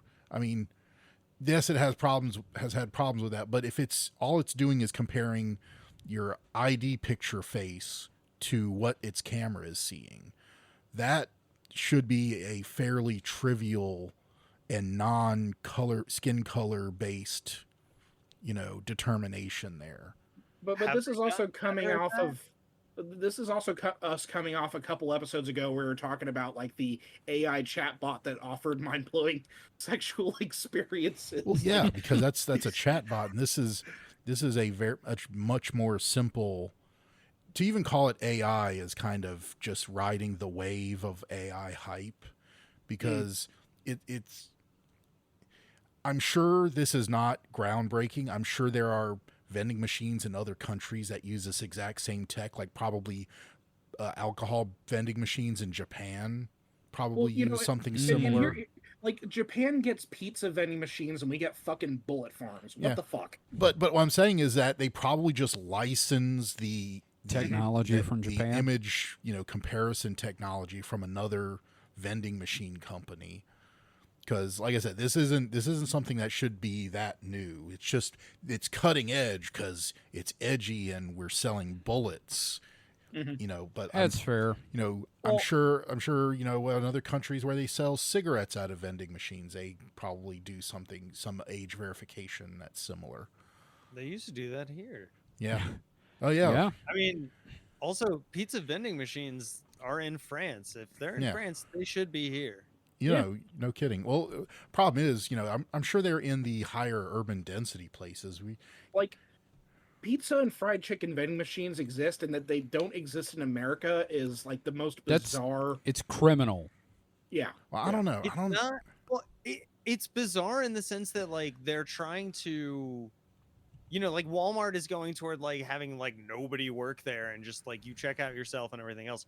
So like it would make sense for them to do pizza vending machines and chicken vending machines.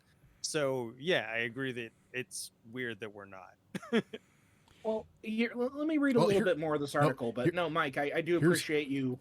Here's the reason why we don't have those vending machines is because a minimum wage employee is still cheaper. Yeah, that's it. That's fair. That's fair. Oh yeah, for the time being, I guess. Yeah, right. According to American Rounds, the main objective is convenience. Its machines are accessible 24/7. Its website reads, ensuring that you can buy ammunition on your own schedule, free from constraints of store hours and long lines. So, how many fucking bullets are people buying? That there's a line. So is it per bullet? Like each transaction is like. So. I don't know. So, but here, this actually would have helped me because, I was going to go to the range with a friend. The plans got canceled, but I thought, there's really only one day I could go to the sporting goods store and buy anything before this trip, because every other night it's the Monday I was off, because every other night that week, I get off at 10. Otherwise I'd have to get up, before work and go. But if that was a 24-hour ammo vending machine, I mean, it sounds bad, but hey, that would have actually helped me out if No, and like I get it, but it's also like the most weirdest, bizarre thing to think about. Like it is on any given day, there is a line of people wanting to buy ammunition. It's. I don't think there's a line, but no, like that's what they're implying. Well, it's with the statement when you really mad and you really need those, you realize you're out of bullets. I gotta gag that motherfucker. But you want to go shoot. There's a public event and a nice rooftop. You want to shoot your ex-girlfriend's new boyfriend. Jesus. Not that we think you should do this. No. I'm being facetious. No, we don't advise assassinations or shooting anybody. Like I said, I like the shooting sports, but I don't want to shoot anybody. Yeah, no, I get you, but I don't advocate that. It's like the most American fucking article. It is. It is very, and I guarantee you, every other country is just shaking their head, going, "Fucking America." Hey man, why can't the Japanese are going? Why can't they just sell panties in their vending machines like normal people? right. Hey man, with every 100th round, you get a Bud Light. No, not Bud Light anymore. Remember, that's for trans people. Sorry. Yeah. Every transaction, you hear the cry of an eagle. Yes. Hey, they're gonna have to stop calling them transactions. There you go. So while this may be an appealing offer to some folks, though, Others might argue that bullets are just one of those things that someone should maybe stand in line for. Though it's incredibly easy to purchase firearms and ammunition in many U.S. states, human employees still retain the right to deny purchases to individuals for any reason, barring discrimination against protected classes, which does happen. Thus, in an instance where a potential buyer appears unstable or unwell, the human middleman with the gut feeling may well be the only obstacle between that buyer and the ammo. They won't. Like I said, Yeah. Yeah. especially when, like, if ammo was only being bought at, actual gun stores, maybe. But the fact that it's no longer, I don't know if they still sell it at Walmart at all, or if they cut back on everything. They used to. That's when I first started buying, that's where I would get it from, was Walmart. But I know that after, a bunch of school shootings, I think they only sell like hunting stuff, like shotgun shells now. But you can still get, like I said, Academy, any sporting goods store, and I'm sure some other department stores still carry it. So as long as you still have a regular retail employee being the decider, they're not going to give shit unless you come in like obviously drunk, or Your head's shaped weird. or you're yelling at them, or you say, I need my fucking ammo now so I can kill them, minorities. They're not going to do anything. They're just going to sell it to you because it's like selling you a TV, it's I kind of want to meet the motherfucker that's too stupid that's so stupid they says I got to go kill a minority. I don't know. I was taking notes. Do or don't say that. Don't. Don't say that. Okay, don't. Say Well, it depends on the state you live in. Yeah. Andy, what are you planning? Damn. I don't know. What? This is going to be a wild wedding. Kevin, I've heard some horror stories, like not anything personal, but like, being in forums and stuff. I've heard other gun owners, swap stories about shit heard at the gun store. And some of this stuff is just, horrible things. Not quite that, but Swapping guns, swapping wives. yeah, Oh, God. like guy just jovially saying, yeah, I need this gun to protect my land from brown people, and the gun owner and the gun store owner being yeah dude, right on bro, and the guy that is posting this is like, oh fuck, I need to get out of here. So, yeah, here's something else you don't say in the gun store. Yeah, man, I need this. Them kids is too damn fast. Oh. So, American Rounds claims that its machine can reliably confirm age and identity. The devices seem ill-equipped, however, to protect against the sale of ammunition to someone in a visibly poor mental state. My ass, it can. Like I said, I doubt any human is going to do better. Yeah, just as long as you don't point the gun at me, you know what I'm saying? American Rounds has yet to reveal which facial recognition software provider it's using to power the devices, and to that end, it's worth noting that facial recognition technology is far from reliable. Though the algorithms are generally pretty good at identifying white men under ideal conditions, the tech is well documented to be demonstrably worse at identifying women and racial minorities. What's more, the company has remained pretty vague about its privacy terms. Yeah, the American Rounds CEO Grant Magers, or is it Majors? I can't tell. It's probably MAGA. Yeah, right. Has stated that the company isn't selling facial recognition data, but there are no terms or privacy agreements available for viewing on the company's website. And in the multiple available videos of the terminal in action, it doesn't seem to flash any privacy policy notice or warning. Yeah. Given that this machine is designed to scan your face and ID while you make a sensitive purchase, this seems like a big deal. Yeah. No, that's what worries me more than, the nature of the thing itself, is that a lot of these they're using this stuff, they're hard, when a company has your data, unless they specifically have said a legally binding thing that, hey, we're not using this for anything else, you have to assume they're using this for everything else. Anything that they have not stated they're not doing, they're doing.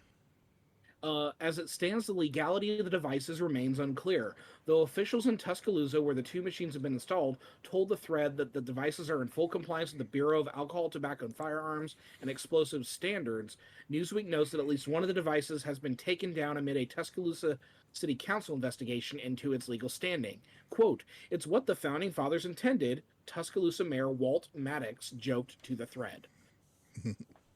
So Yeah. Yeah, and Yeah. you know, it of course that's another thing is it'll be up to local municipalities to decide if they want that kind of thing or not. Man, yeah, there will I be just one in every store in Mississippi eventually. Not every store. No. you're gonna find more ammo vending machines than ATMs. That's all it's gonna be, man. Checking the cash places and bullet vending machines. Pretty soon, like Look- bullets become the currency of the land. Okay, man. Now I've got this mental image of Mad Max standing there digging in his wallet in front of one of these things. Which So- seems like something you might see in Mad Max. Yeah. I just realized that with this we have gone a little more dystopian than Cyberpunk because they don't have ammo vending machines in Cyberpunk 2077. That's right. Mm-hmm. Probably did in Futurama. Maybe, but you think that'd be something they would have glommed onto, but I only remember seeing just regular drink vending machines. I'm willing to. If I was gonna say if they could make gun vending machines, someone's gonna try to like test the legality of making a gun vending machine. Yep. So that is a harder row to hoe because there are background checks and stuff involved. Like there's going to be some company that's going to be like, oh yes, our AI has connections to scan the backgrounds of every person who makes the exchange using our system, and So they're going to put them up in a couple places. I don't think there is an electronic version. At least the last time I bought one, they still had to call a phone number and tell them your information. So I don't think they're going to be able to do that anytime soon, unless they've electronically have an electronic form you can fill out now for background Unless checks. the AI takes your AI mirror and does a synthetic call to the number, identifying as you. There you go. Well, no, you don't do it. The seller does it. Yeah. So, okay. So then, they program a text-to-speech AI thing in the vending machine to make the phone call to get the approval. But, whether, like I said, that might not be legal, though, so. Yeah, well, I mean, that's the same thing with these ammo vending machines. The legality is in question. Well, this is even, like I'm saying, this is even more questionable because while there's nothing that states that, I don't know, I'm just saying that there's more hoops to jump through with actual firearm sales and therefore, more, I don't know, running afoul of federal laws. And, federal I'm just pounding in the thinking, ass laws. Right. I'm just thinking, like, we'd be better off if we had more, like, joint vending machines No, than ammo vending machines. Right. Yeah. Just go get a spliff. Is it spliff or spleef? Whatever. Oh, yeah, that's a good question. I heard how do you spleef. pronounce it? Because I've heard it pronounced as a spliff. It's spliff. Is it? Because down here it was spleef. Okay. Well, then again, you live in I'm gonna- Shut Mississippi. up. I never heard spleef. What? No. Paul called it spleef. What He the needs fuck Paul. is wrong with you, Kevin? Hey, I've heard multiple people call it spleef, so y'all can go, like, suck a copper light.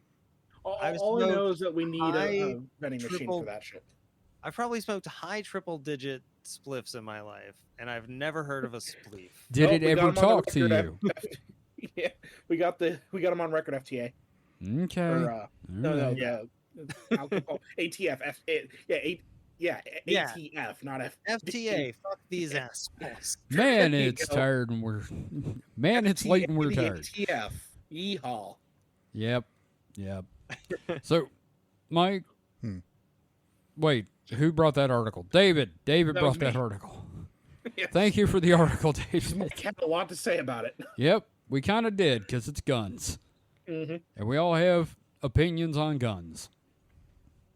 And, Mike, what have you got for your next story? So, I have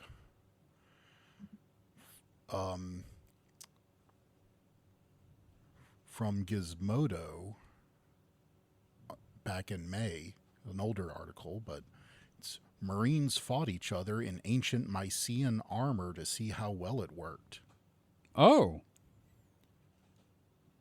Thankfully, it was, as 11 hours of simulated Bronze Age combat revealed. 64 years ago, a team of archaeologists found a 3,500-year-old suit of armor in Dendra, Greece, several miles from the ancient site of Mycenae. Known as the Dandra Panoply, researchers were unsure if the resplendent suit of armor was purely ceremonial or battle-ready. Now, a team of experimental archaeologists has put replicas of the armor through rigorous testing using Greek Marines and found that the ancient armor was indeed fit for use in Bronze Age combat. The team's findings were published today in PLOS 1. So they just got paid to LARP. Well, Yep. sort of. But Is it weird that it got cooler for me when it was Greek Marines? Yeah. Right? Yes. It just one of them off from the side with tennis balls. Lightning bolt, lightning bolt, lightning bolt. I wonder if Greek Is it Marines. weird that it got sexier when it was Greek Marines? Yeah, A little bit. Zeus. Is it? I wonder if Greek Marines have the same propensity as American Marines to just break things. Probably. Like I've heard that if you give a ball bearing to a Marine, you can come back in 20 minutes, you'll have 2 halves of a ball bearing. Well, if you ever need to feed a Marine, just give him a pack of crayons. Yeah. Sorry to any Marines. My uncle was a Marine, so Yeah, my brother's Marine. So. Okay, in all fairness, your uncle also had to take a bullet for the president's helicopter if someone shot at it. yeah, Just saying. He was on the President Honor Guard, so if Oh, okay. so he never did take a bullet, but So- it was so- part Right. of his. So Some we've deep- said bullet some and deep president. mic- yeah. We're definitely getting listened to. We're now. on a list Well, now. Yes. yeah, Well, we've I been was on also saying several. There's been some like super deep mic lore these past couple weeks. Yeah, I'm doxing myself. The doxing is coming from within the podcast. First, we analyze Homer's Iliad and combine the information that we extracted with physiological and biometrological. Meteorological? Biometeorological. Metallurgical? Like metallurgy. It's a word. It's a very Biometrological. metrological. Now, see, I had to do the same thing. I just wrote an essay about the Iliad. Yeah. So Knowledge just- to create an 11-hour combat simulation protocol replicating the daily activities performed by elite warriors of the late Bronze Age, said Andreas Flores, an exercise scientist at the University of... Well, foreign words always get me. you I know, hate there was being just this- one of those guys who kicked another guy into the pit, shouting, "This is Sparta." Thessaly, and lead author of the study.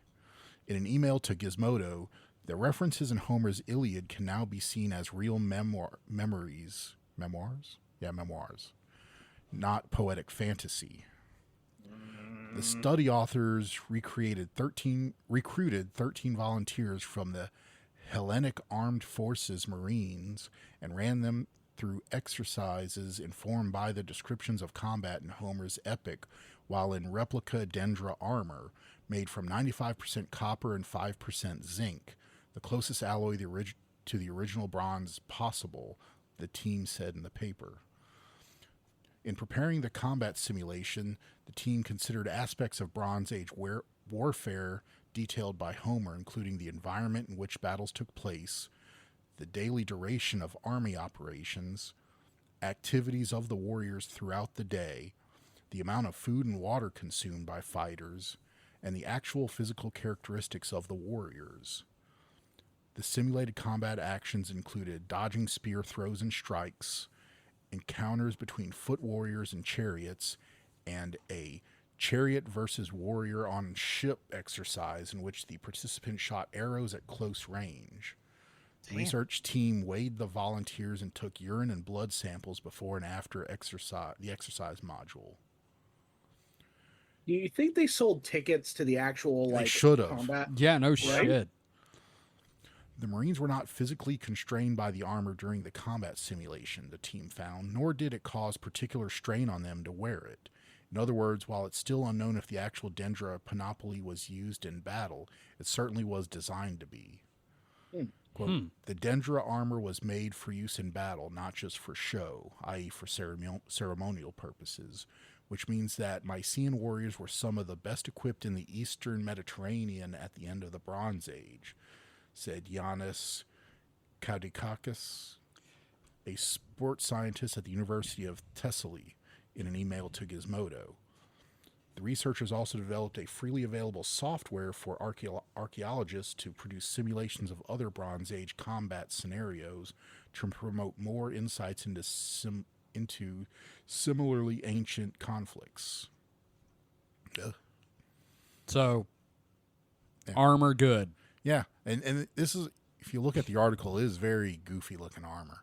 Well, I do have to push back against something that that I heard when you were reading the article. Yeah. They were talking about how like this proves that the Iliad is like a historical record. Memoir. And, yeah, Well- memoir, right? And it's like, well, that's like saying Watchmen is a historical memoir because Kennedy gets capped by the comedian.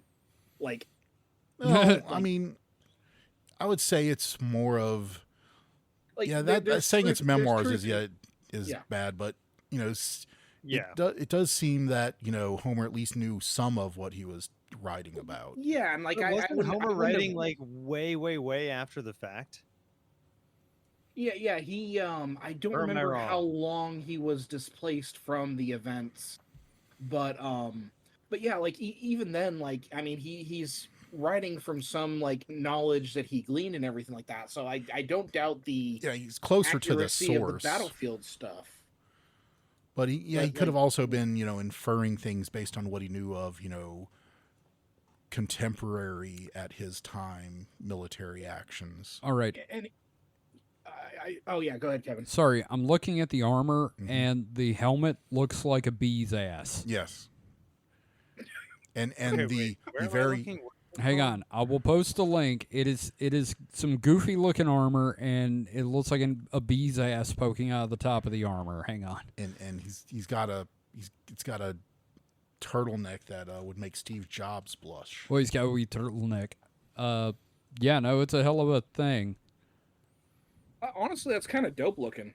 Is it? I think it's kind of cool. It looks like something out of Dark Souls. I mean, it definitely looks like nobody's getting me armor.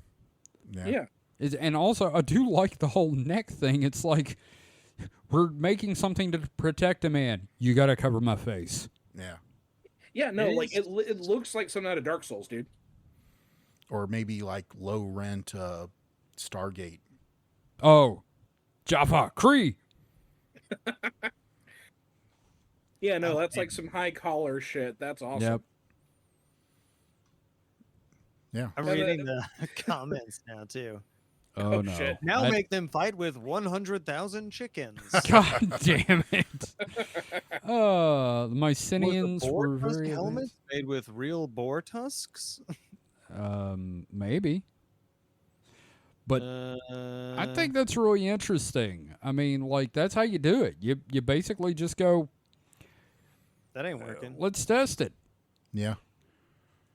Well, and it's crazy to think about, like when Homer was writing the Iliad, like I think I don't remember the exact. I think it was like more than 100 years after, like probably longer than that. But when you Yeah. think about that, maybe they actually dug up some of that armor during his time, and there was archaeological evidence. Maybe there were still Of that suits of armor. it being used. So That's the other thing. Like Grandpa's I don't know the hand-me-down. exact. Now I'm curious about that. Yeah, I, mean, it's actually like- don't know. I I might be mean- thinking of Virgil and the Aeneid. Well, I mean, it could still, it's within reason. It was like a generation removed. Yeah. So, So it's I'm- it's I'm- very Two at possible. most. So it was written in the 8th century, and the so probably around the 7th or 8th century. But I'm trying to figure out when it was. When does this, like, the story of it take place? On a Tuesday. Right. I don't know. Let me. Sorry, it's going to take me a minute to look this up. So you guys vamp for a sec. Okay, well, I just... sorry, so- go ahead. So seeing the armor and stuff, reminded me of watching the HEMA stuff at Dragon Con, the Oh, right. historical martial arts where they all wear big suits of armor and bash each other with Man. blunted swords. I tell you what, watching that crap happen and then seeing like a big spark because it's metal on metal, that is badass. Okay, so I got the numbers here. So the battle between the Greeks and the Trojans that takes place was between the 12th or 13th century BCE, and Homer wrote it around the 7th or 8th century. So this was already like 3 or 4 ancient history. So like 400 or 500 years or something. Yeah. So, Wow. Okay, yeah, Okay. but still, you know, the other thing is, now that we're like putting Marines into like ancient armor and having them like test this shit, how about we like monetize this shit, get all the different ancient armor from all the cultures, and then have like a season of TV where it's just like a tournament to see who's the champion. Wait, So didn't like they do that? historical gladiators instead of American gladiators. They've done a show where it's like we're speculating how, you know, a samurai would fight against a knight, but they don't. I don't remember them doing like actual simulations. But I'm just saying, no, like take each person, one person to represent each culture, give them an ancient suit of armor and an ancient weapon. Period stuff. Right. Yeah, and just do a world tournament. see the problem is that it would just all come down to, you know, European, you know, armor, steel What armor. about a sword that's been forged 1,000 times from Oh, glorious Japan? you freaking weeb. No, because European steel was still better. Yep. Just Can I No, just? but yeah. I was just gonna say, I love that this armor looks like a train just turned into a dude. yeah. It's the first Transformer. Yeah. Yeah, I can't stop Bronze seeing the Trainicus. bee thing. Y'all, it's Chugbot. Oh man, he's a walking like- still. Transformers: The Macedonian Wars. Yes. Oh god. That's your Bumblebee for. There you go. That's the next Transformers movie. There you go. Yep. Oh man. Good article, Mike. Thank you. I like that one. I just love the idea of these guys getting out there and being like, Hassan, chop. Now, how does that armor stand up to modern weaponry? Let's find Pretty out. bad. Considering it's mostly copper, it's basically bronze. Yeah, no bueno.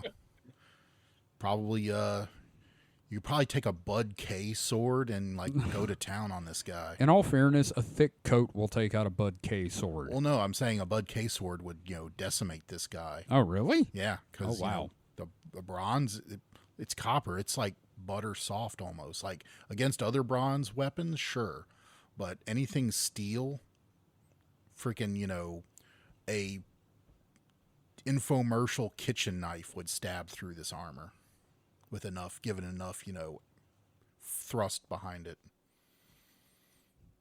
Probably an aluminum bat would do it. Oh yeah, an Yep, aluminum bat yep. would just wreck this guy's world. Oh, yeah. Go all My Name is Mud on him. Yeah. Yeah. Let's go down to the local ammo vending machine. and see how that works. Oh, man. Get Well, a few don't forget to rounds, send in your dick pic. Yep. Well, play you around know, with it.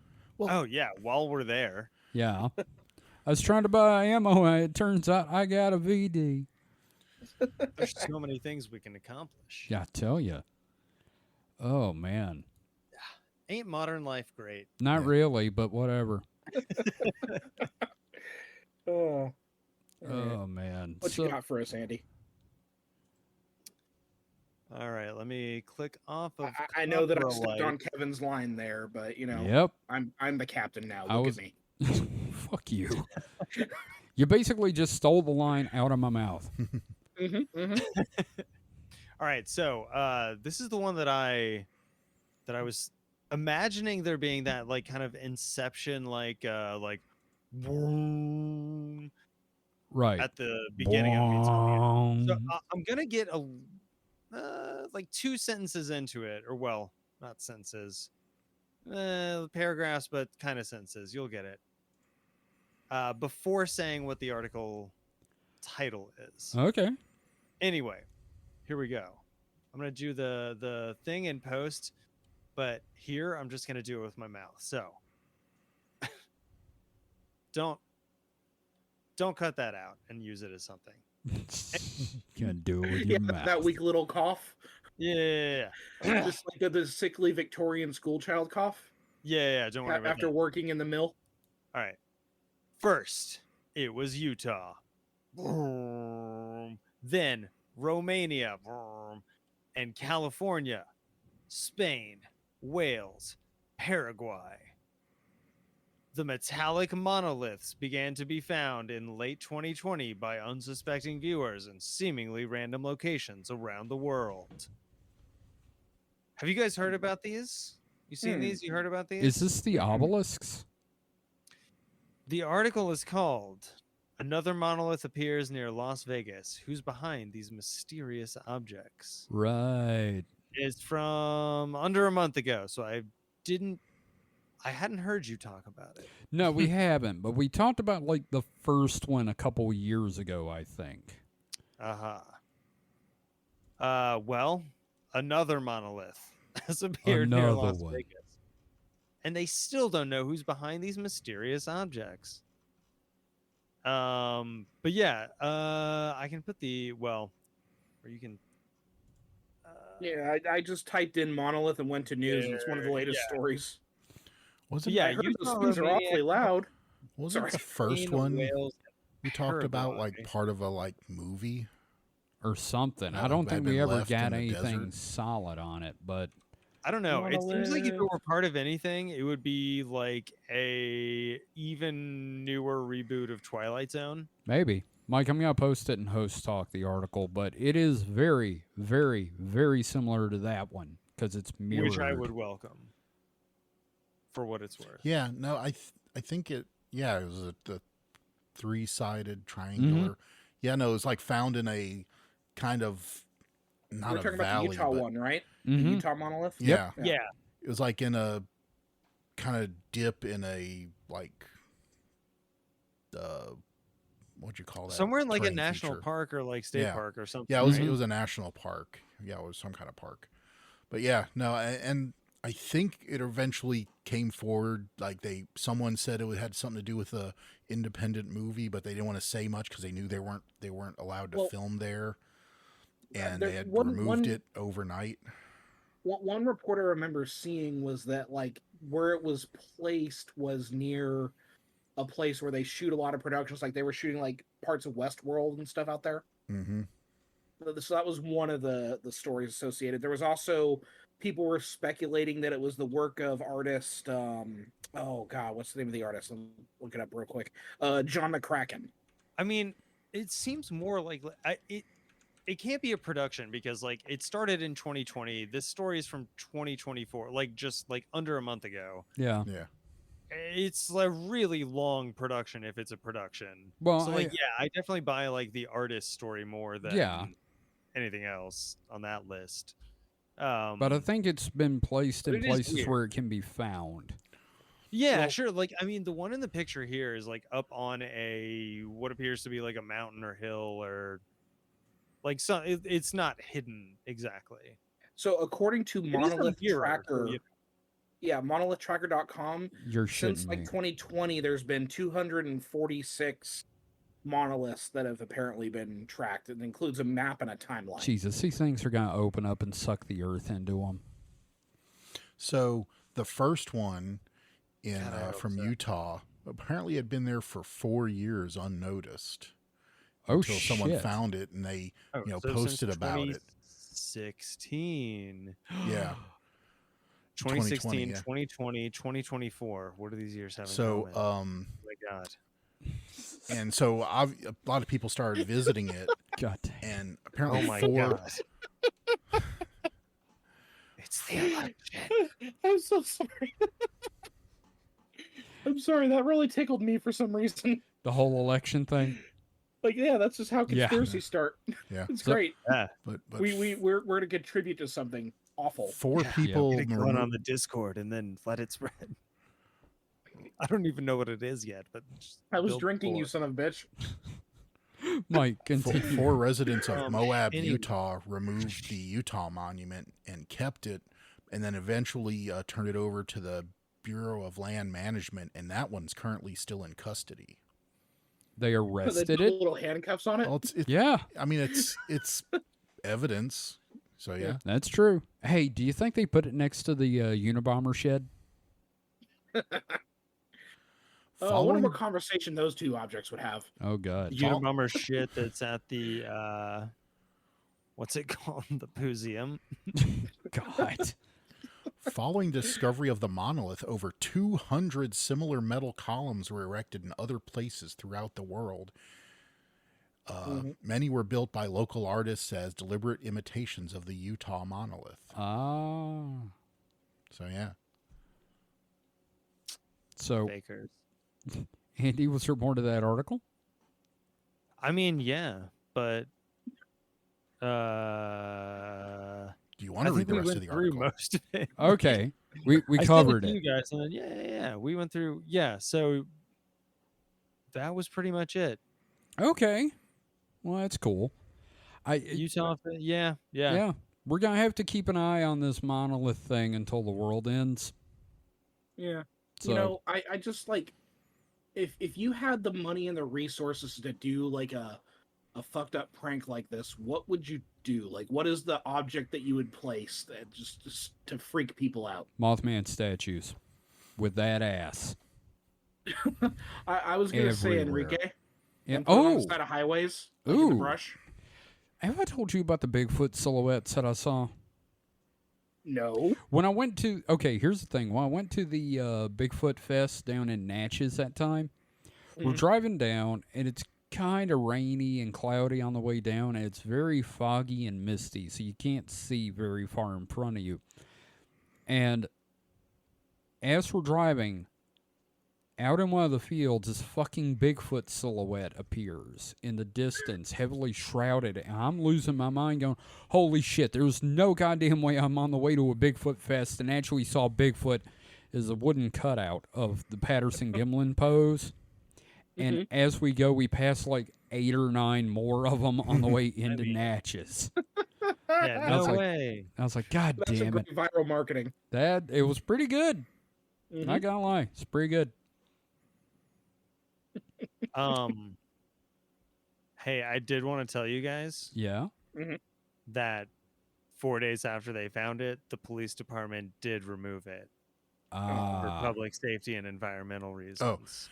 I knew So this. this story has a really tragic ending. Oh no. So nobody heard my viral prank. What was that? Oh, yeah.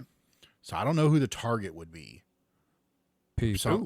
But it'd have to be like some corporation or something. But their whole parking Okay, lot, I'm in. their whole parking It lot, doesn't matter. completely covered with meticulously placed, well spaced, and all exactly the same dildos, standing erect. Just a sea of them in this parking lot. Do you know what that reminds me of? Hmm. The Chicago bean. You know, the big Oh, yeah, silver where bean people in- that everyone throws suction cup ended dildos onto Yes. because that artist is a dick. Yes. They do? Yeah. Oh, yeah, dude. Yeah, look up. I didn't know this. I don't know that you want this in your search history, but if you look up Chicago bean dildo. Yeah. I think I can picture it. Okay. Or safe search it. Yeah. It's just this giant There you go. silver bean shaped Well, life's thing. too short for safe search. Yeah. I don't know about that. That's the T-shirt. There you go. We do still need a slogan for the ribbons.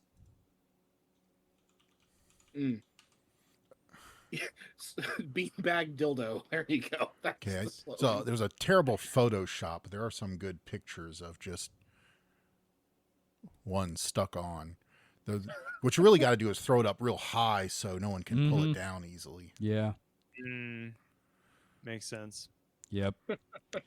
Well, thank You know, you for that'd that be a talking fun- point. That'd be a fun prank for Wall Street too. Is just to like find a skyscraper and just start throwing Just dildos dildos. on different No. investment companies. In a completely just looking through the image results from that search, I come across one of them that the title is "The Etsy Dildo Mega Thread You Have Been Waiting For, the Something Awful Forums." Oh, God damn it. Of And course it's the SA. Okay. thumbnail picture is Low taxes face. no, it is a corn on the cob dildo. Is that like a corn cob pipe? No, it's Wait, like But a there's dildo? it's like if you corn took on a cob dildo, no, if you or took it's a dildo that's if- corn on the cob. if you made a rubber corn on the cob with a flared base. Now, if you took a picture of that and I'm sent just it to the fucking app, confused. would it mark it as having an STD? Look, all I know is before stopping myself from thinking, I typed in corn on the cob dildo, and before I hit enter, I just closed the tab because I was like, let's just not. Let's not and say we did. Have you guys ever seen the guy who makes the fake Good idea. fleshlights? Fake fleshlights? What? Yes, so he makes fake fleshlights. He made one that's Fake shaped like Shrek's ear. Flesh. Oh God. Yes. He had one that looks like Mater's mouth from. Yes, Oh my I've God, seen the that details? one. Yeah, I think it's like mostly on TikTok, but yeah, he creates these like Why did I go these veggie fake face? fleshlights.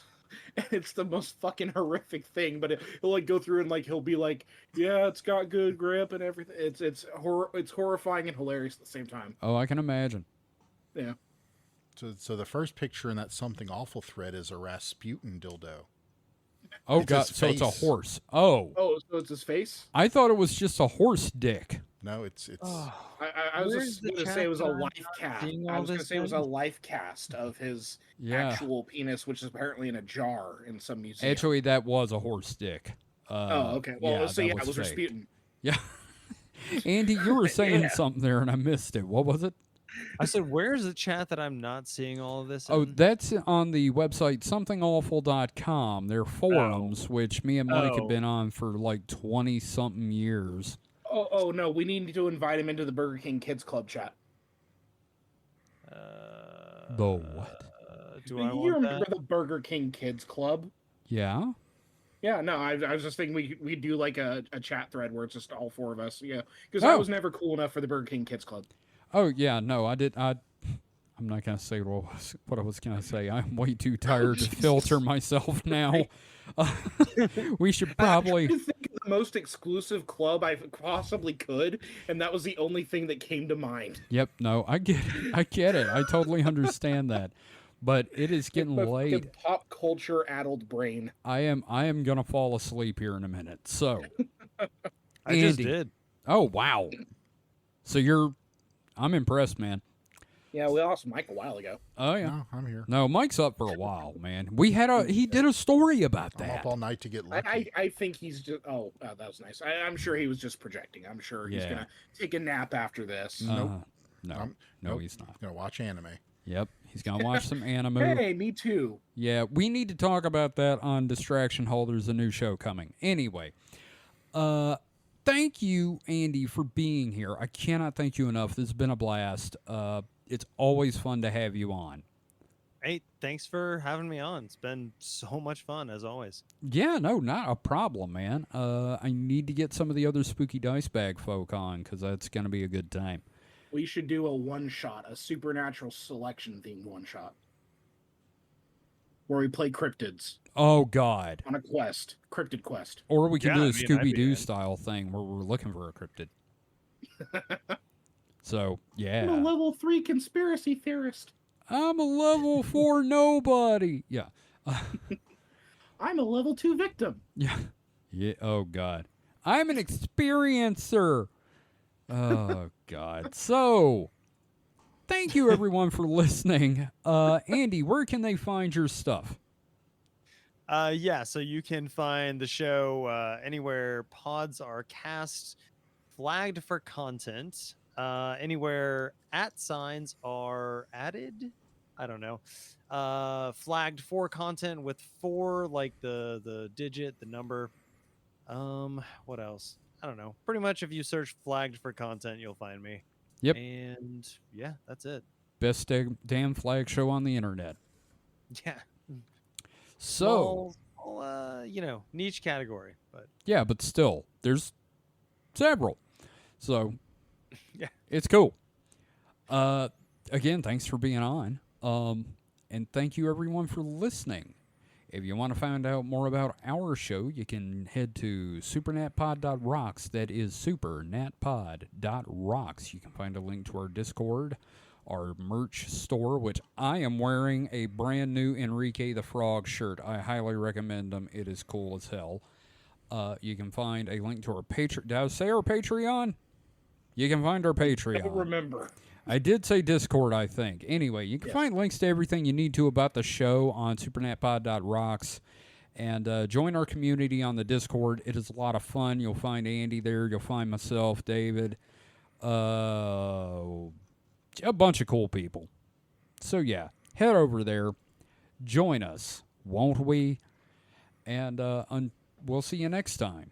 So, until then, stay safe and stay frosty. Goodbye. May your suction cups retain their cling. May the corn in your poop be plentiful. May you have a shit so nice it gets put in the museum. May all of your decks be upper.